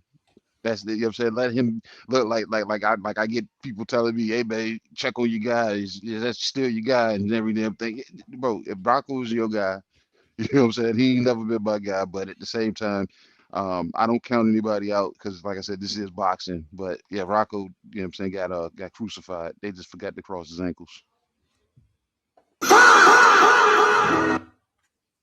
Damn. Yeah, I guess we can all say Rocco was overhyped, man. Look, man, let me say this, bro.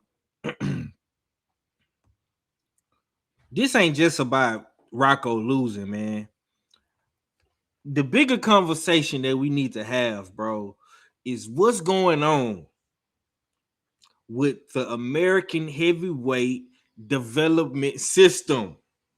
Amateur hype versus pro reality, right? The global takeover internationally of heavyweight boxing. See, a lot of times, bro, over here on Usual Suspects Sunday, man, in the land of the usual suspects, in the realm of Usual Suspects 6, bro, we talk real boxing.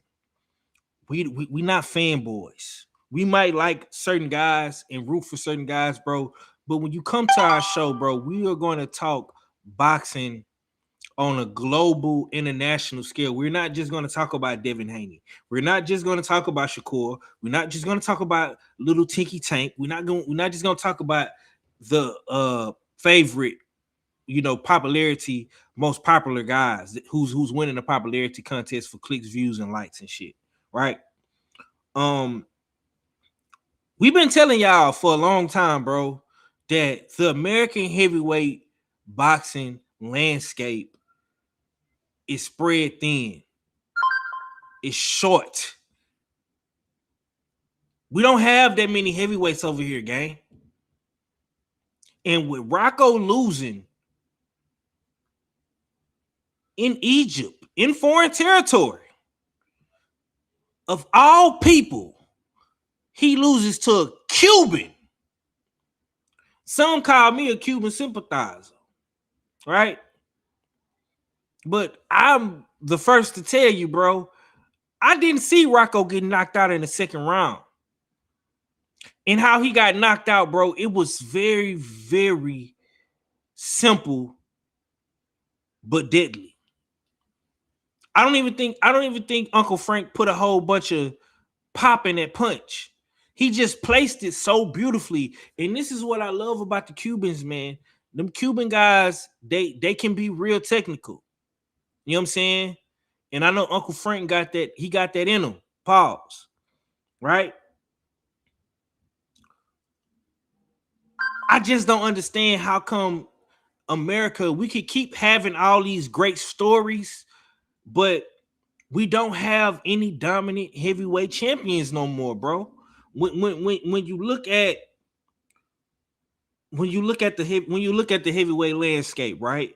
Of course, you got Usyk, you got Daniel Dubois, you got Zilly Zhang, you got Tyson Fury, right? Now we got Frank Sanchez, you got Joseph Parker, Fabio Warley, Moses Atuma, Lawrence Okoli, Tony Yoka. You got so many good international heavyweights, not American, bro. Just keep that in mind. You know what I'm saying? Oh, fella, I'm gonna ask you, brother, this foreign territory, man. Uncle Frank is Cuban. Was Richard Torres overhyped, man? What's your thoughts, bro?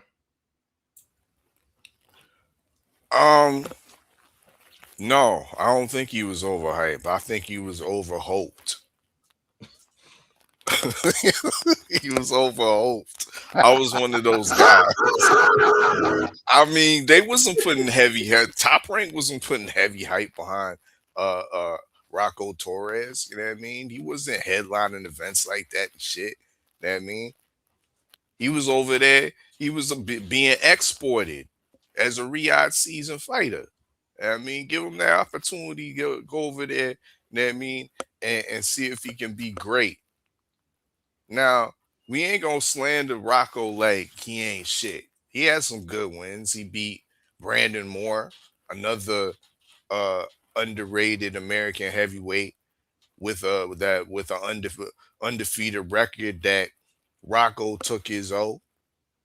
Okay, the Guido Villanello, that was a tough fight nonetheless, but he came out of that with a win. What I call a seasoning fight.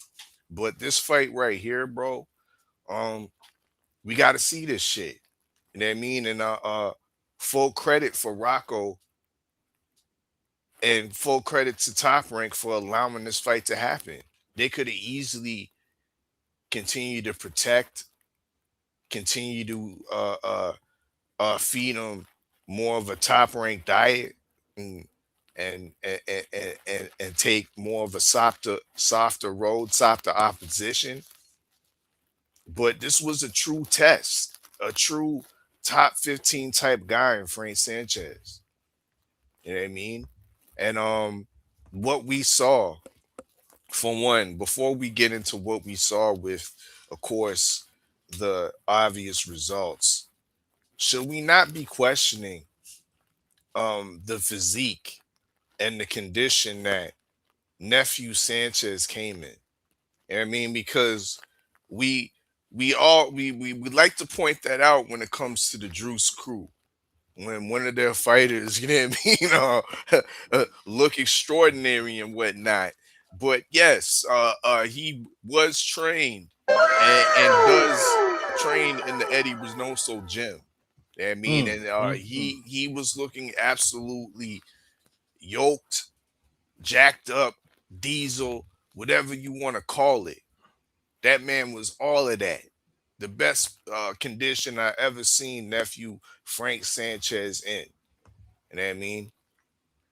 But what, taking away the unconfirmed suspicions, okay? Taking away that, Rocco was knocked out. Similarly to how he was knocked out in the amateurs against Jalalov. Back a day of Jalalov, the Uzbek Olympian champion that's still undefeated in the pro ranks, that's been literally doing nothing but fighting cans. You know what I mean? But that it was shades of that. And what this ultimately shows me, 503, is that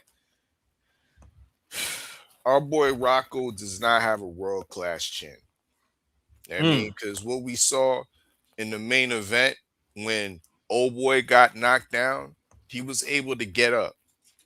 And there was the possibility he was able to continue to recover, but the referee took away that. You know what I mean? But in this situation, Rocco got packed up.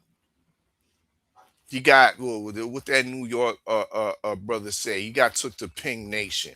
Packed up and took to Ping Nation, bro. You know what I mean? That's what happened to Rocco. And there was no need for a count. Because there was no recovery. Man wasn't able to get up before the 10 count. You know what I mean? Called this nigga a 10 count Richie. You know what I mean? That's how bad it's shit. He need to work on his defense, bro. Straight up and down.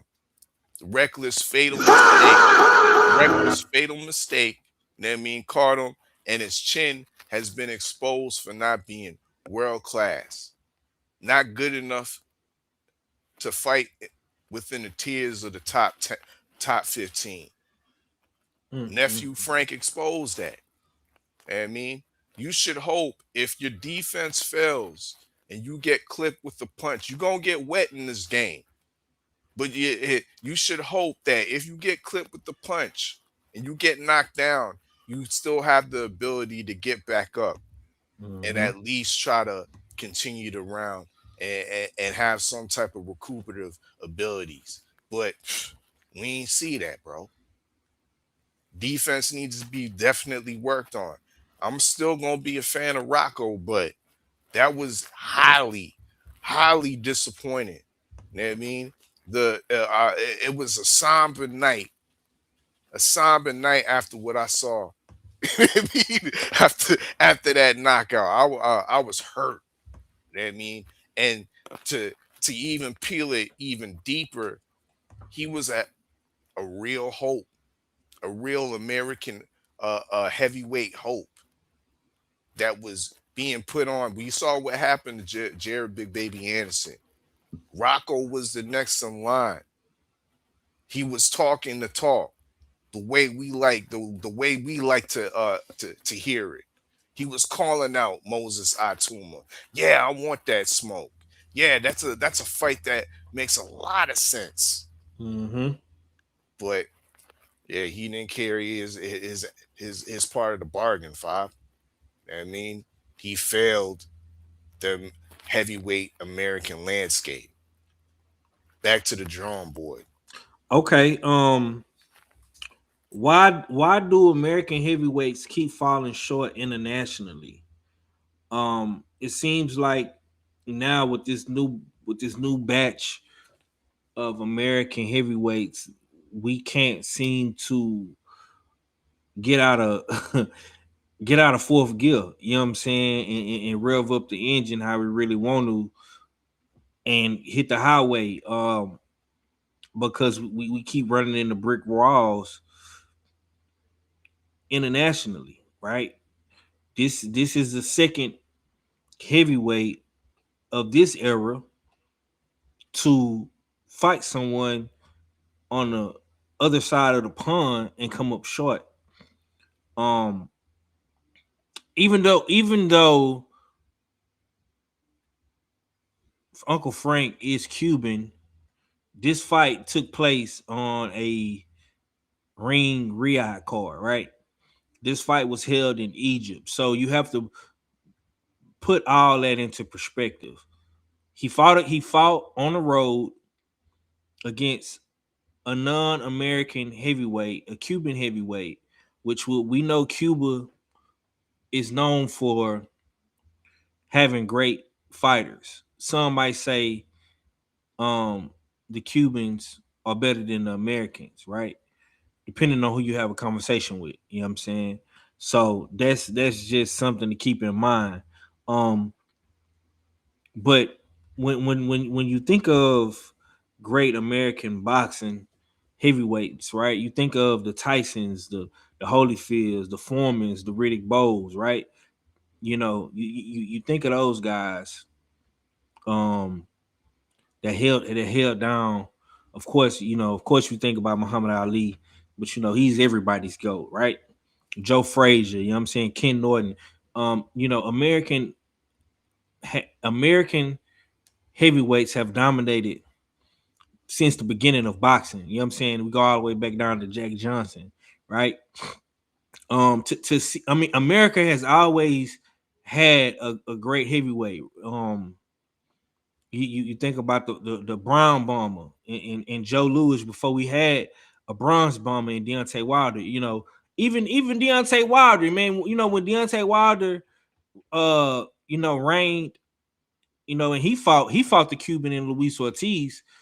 He was able to, get King Kong Ortiz up out of here. So this fight is very, very symbolic to what the usual suspects have been saying. You know what I'm saying? As it relates to the American heavyweight landscape. KG, I'm gonna ask you though, bro. Why do American heavyweights keep falling short internationally? What's your thoughts on that? We don't get good work here, and then our best athletes are not boxers. Like in other countries, they don't have like worldwide sports. You know what I'm saying? And if they do, it's a bunch of small dudes. You know what I'm saying? Here, our best athletes are them either in the NFL or on the basketball court, and that kind of stunts the growth of heavyweights. So like in the gym, heavyweights are not getting like full-fledged real good work, and the work that they're getting in there with guys just that are just big. Like it's almost like it's like the '80s when it comes to the NBA. Like the bigs were just big. They weren't athletic. They couldn't jump out of the gym. They couldn't shoot threes. They couldn't handle the ball. They were just big bodies to be out there just to get rebounds and get blocks. You know what I'm saying? But now everybody has like a different edge with them because of the training regime that they utilize. So, and those guys are not in boxing, especially on this side of the water when it comes to heavyweights. Those guys are getting to the money on the NFL on the field or on the basketball court because the money is readily available. Big guys, big bouncers. I mean, big boxers. They're usually bouncers.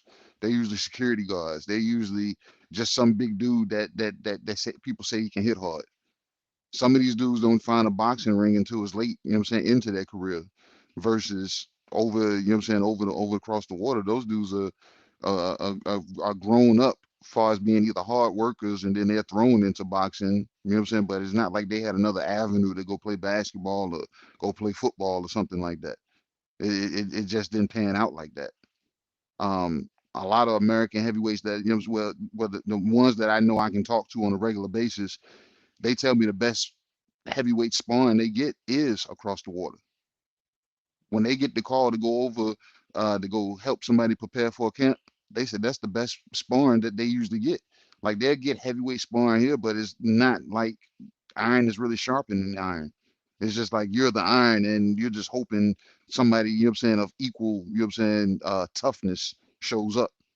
But it like I said, we sell ourselves short because it's like there's no real avenue. In high school, you know what I'm saying, when you was in high school, you played football or basketball, you ran track.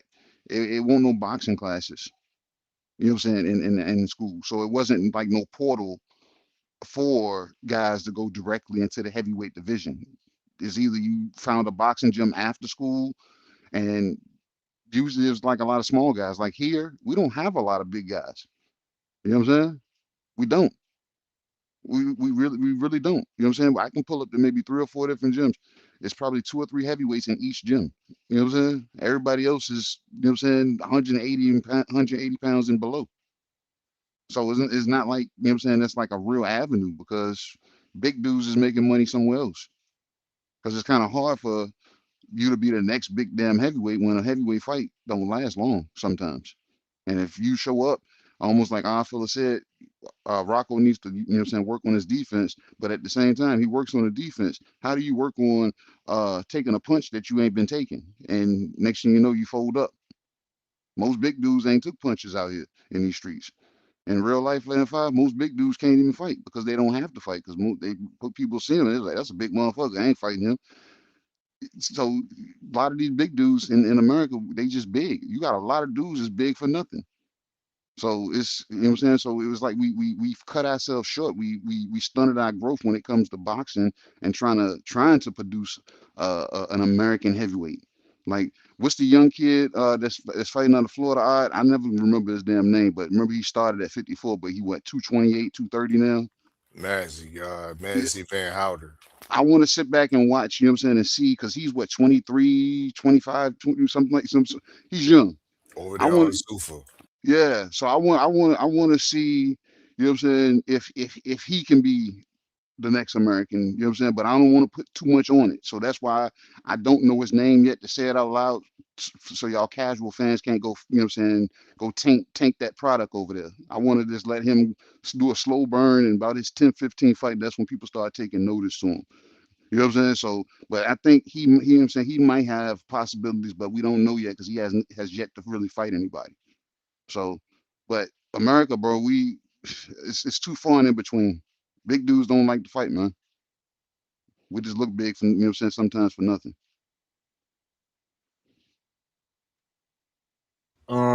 Yeah, that was, yeah, bro.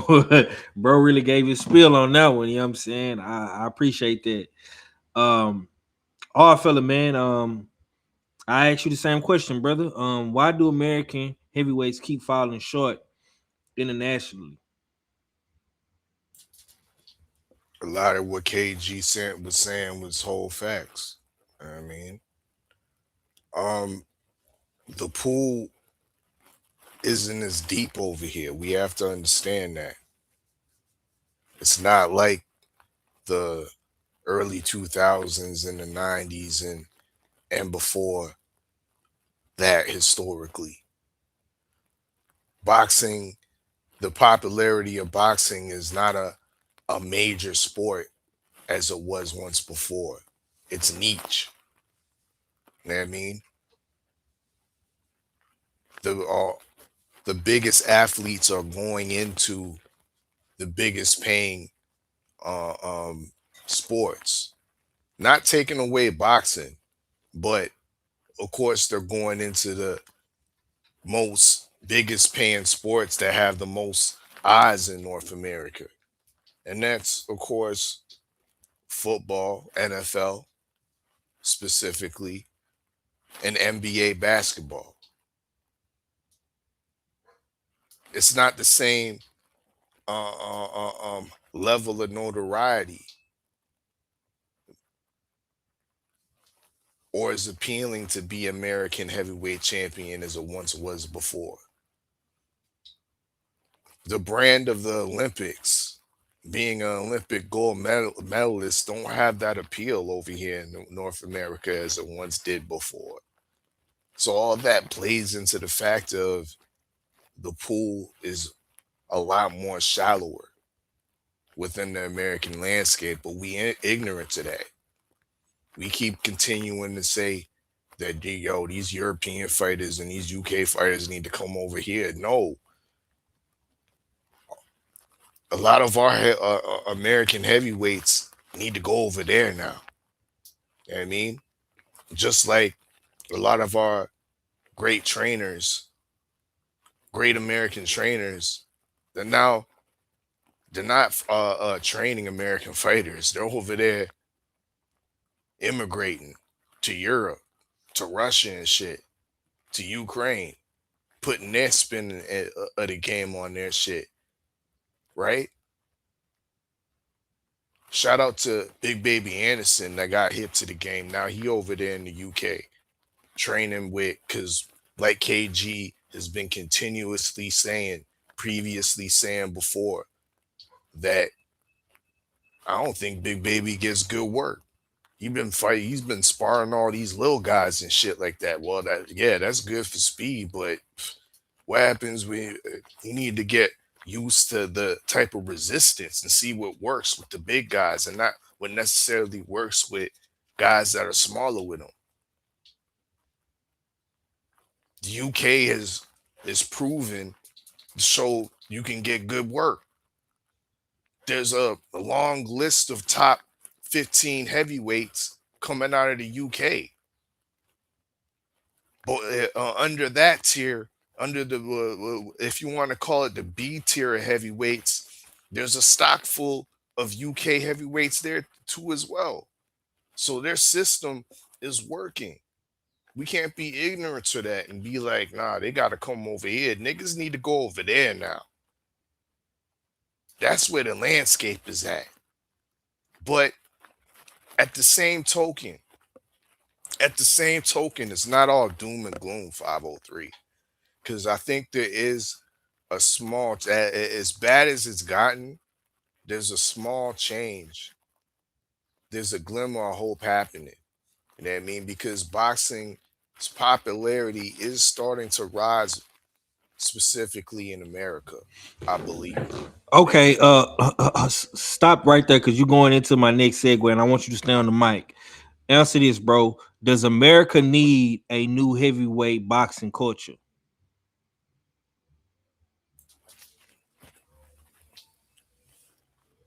Yes, indeed. It does need a new heavyweight boxing culture, and it needs to tap once again more into the social media, because the Olympic brand is dead over here. And what's live and popping is the social media streaming era.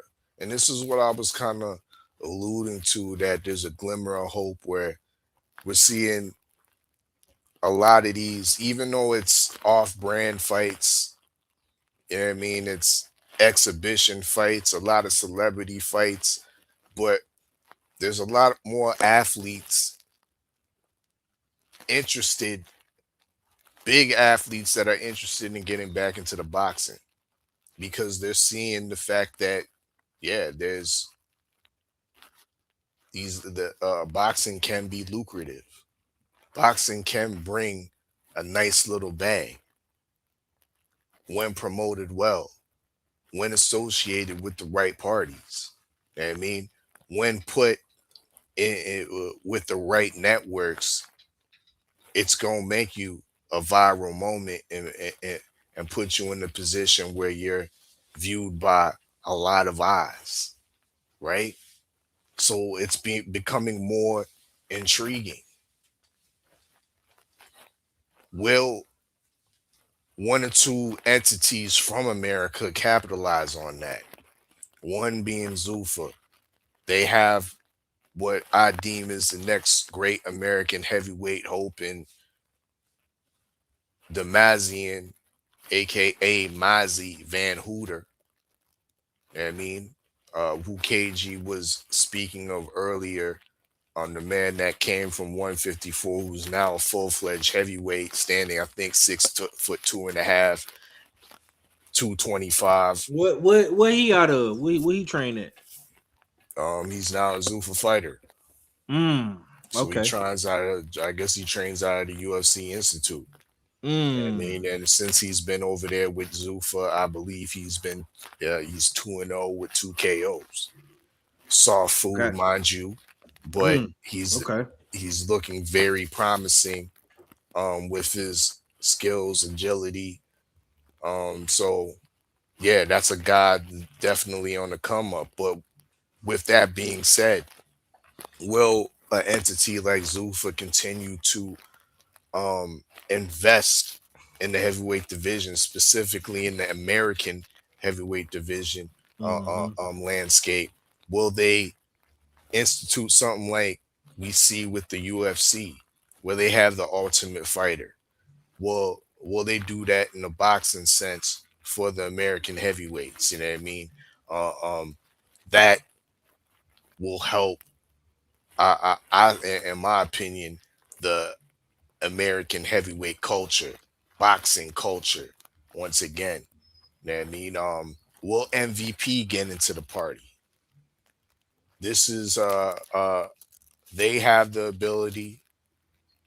They, of course, networks, DAZN, Netflix, once again, it's been devoid by other promoters. PBC don't promote properly American heavyweights at all. Top Rank does it marginally, randomly hype and overhype a silver medalist American charismatic star in Rocco Torres. They're on the fence with him. Let's be real. You know what I mean? Will MVP Jake Paul and Nikisa, that have proven to being able to promote bullshit, you know what I mean, and get major views, can they take grasp of the American heavyweight landscape? They're fully capable of doing it, and they have the infrastructure and the know-how to apply. They got the social media know-how to get in those networks for the ultimate maximized viewership. So yes, 503 here, America, North America on the whole needs a new heavyweight boxing culture, and one of those two entities from America need to implement and need to take hold of that shit, and not rely so much on our guys having to go across the pond and get that work over there in UK. They need to understand and start to rebuild what's here.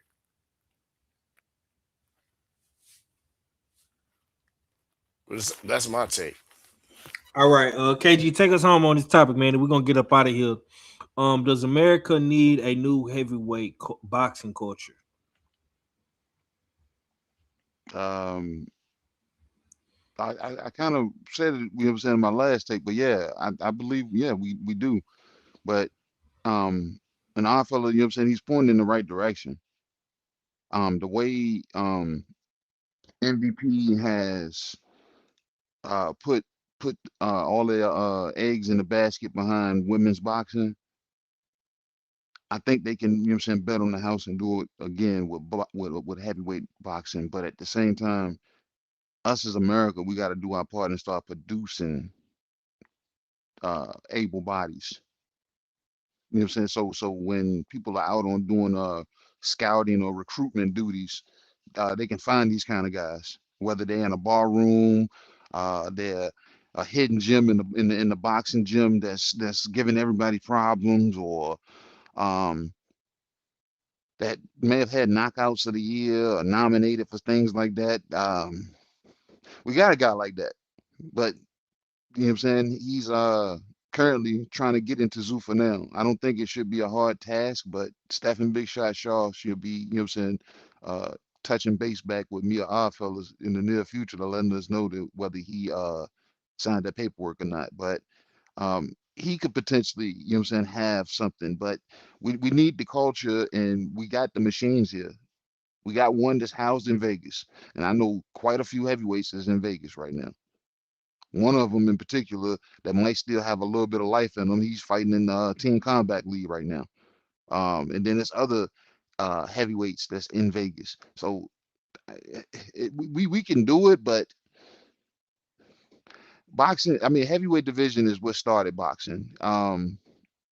Is the machine moving away from it? That's the thing, because I don't see like no real push when it comes to it. So if that's the case, man, like MVP and Zuffa is going to have to, you know what I'm saying, help.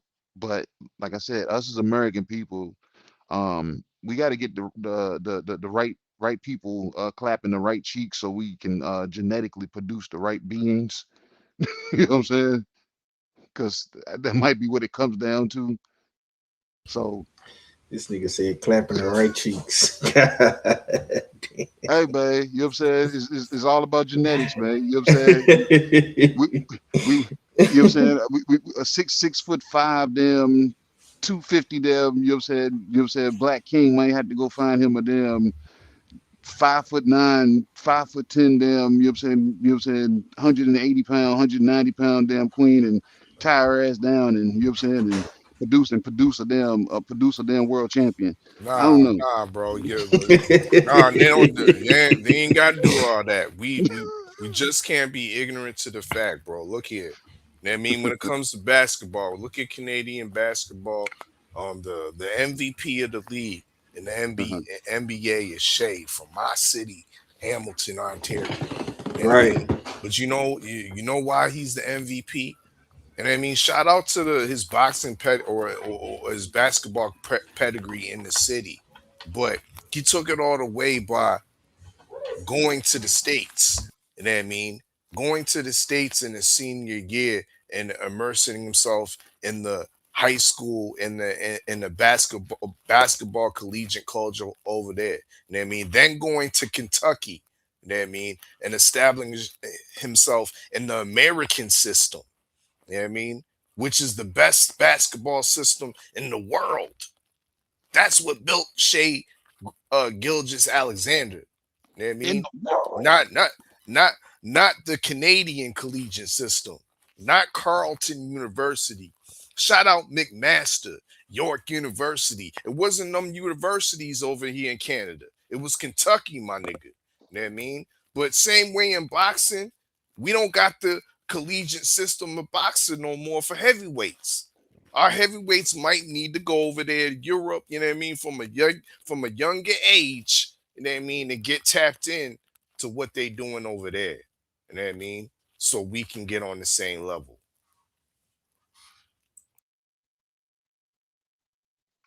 And for me, bro,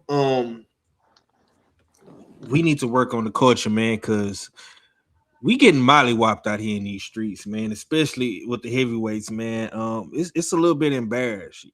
I'm a little bit embarrassed. It's embarrassing. You know what I'm saying? I don't like it. I don't like it. You know what I'm saying? But you know, everybody had a era. Everybody had a run, man. And like I say, the UK European market, the heavyweight market, they doing their thing, man. Especially with the heavyweights. I'm paying close attention to what they got going on in the UK. 5 UK World Champions, Jack Catterall, got the Reggie belt that makes 6. You know what I'm saying? So we're gonna see how this shit play out, man. But we definitely need to change the culture.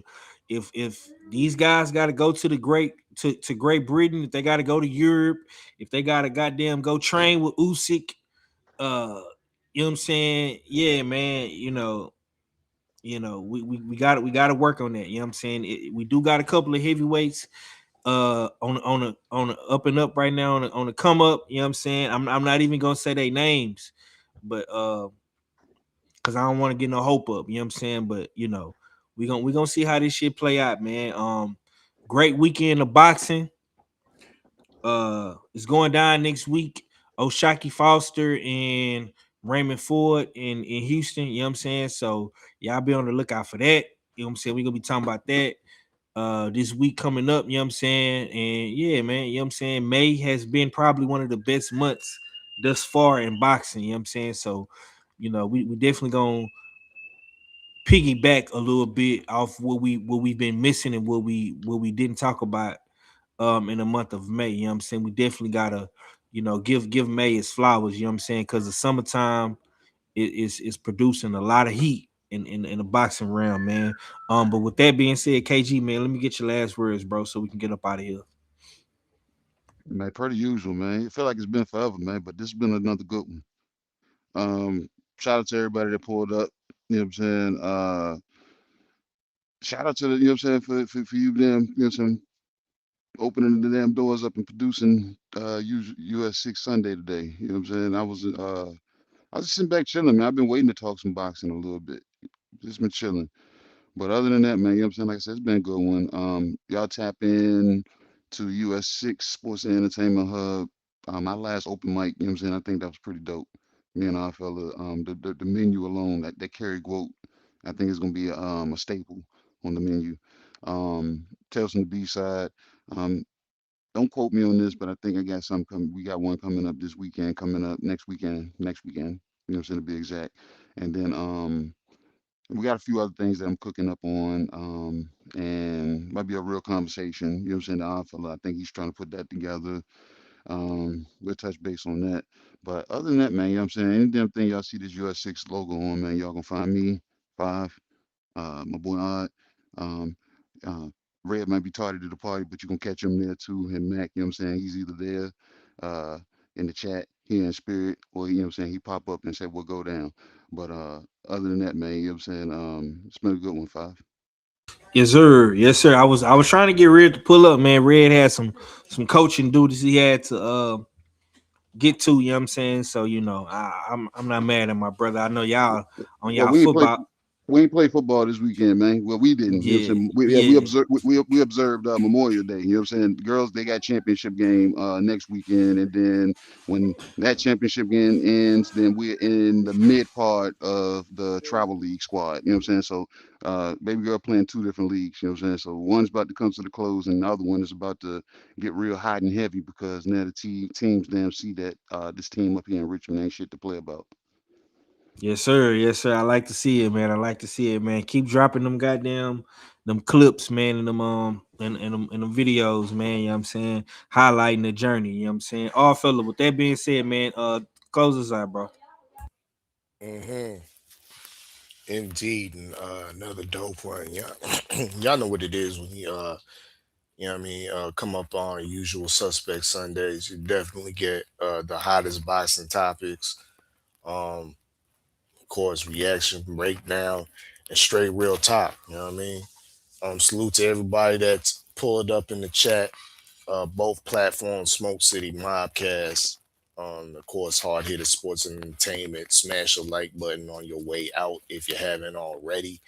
In the dig, make sure y'all tap into Usual Suspect 6.com. Salute to all the clean fighters. The Clean Fighter campaign continues.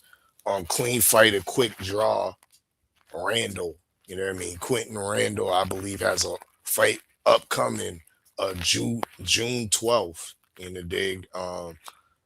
Get more information once again on usualsuspect6.com on his upcoming fight. Salute to the Nightmare Spence, clean fighter, Natasha the Nightmare Spence. She's also fighting in Washington State, at a casino over there on one of them Indian reservations. Rematch against Marcela Cornejo. You know what I mean? She won the first fight. She giving her a rematch, moving up on weight for this rematch. You know what I mean? And yeah, she's gonna do the due June 12th. More information again on the website, usualsuspect6.com. Once ticket information is available, it will be included in the link within the website in the clean fighter portion. So yeah, salute to everybody. We looking once again, usual US6 Sports and Entertainment Hub. Be on the lookout for the next open mic. Yeah, of course, Curry Goat has been a staple menu. We might also have to add a little bit of turkey on that plate as well. You know what I mean? Serve up some turkey because yeah, turkey is definitely a hot discussion, and I think is deserved to be on the open mic menu. Let's hope. Let's hope. I put the call out there. You know what I mean, to our boy Rico. You know what I mean? He was paid in full. Definitely was paid in full because he was paid by the Riyadh season in a dig. But I did put up the call to Rico. Hopefully we can get him on Tales from the B side. You know what I mean? So everybody up in the chat, you know what I mean? Hit up the US6 on IG posts that we did for Rico robbery by the pyramids, and let them know, you know what I mean, you need to be on Tales from the B side. You know what I mean? Go to his page on Instagram, you know what I mean, and let them know that you need to be on Tales from the B side on the US6 Sports and Entertainment Hub. You know what I mean? To reiterate, and that's how it is. It's your favorite, yet your most hated odd fella. Salute to the usual suspects. Salute to Hard Hitter Sports and Entertainment. And I'm Gizon. Yes, sir. On that note, man, we're gonna get up out of here, man. I hope everybody have a great Memorial Day. If you celebrate it, man. If you don't celebrate it, man, you got the day off, man. You know, just enjoy it. You know, hit the gym. You know what I'm saying? Get you some good rest in, man. Eat you some good food, whatever you like, man, and just chill out. You know what I'm saying? Don't be drinking and driving, man. You know what I'm saying? Be careful out there on them roads. You know, people get real crazy, you know what I'm saying, on these national holidays, man. So stay out the way, be careful, man, and enjoy your Sunday fun day. Enjoy your Memorial Day, man. You're gonna be seeing me lock back in with the content. You know, I've been having a lot of ish going on, you know what I'm saying, with the fam and whatnot, man. But we back. And yeah, man, we're gonna end our May with a bang. And it's going down next week in H-Town on the South Side. And it's just like that, man. 503 Hard Hitter Sports and Entertainment, man. Texas is forever on my back in the straight like that. US6, man. We out. Peace.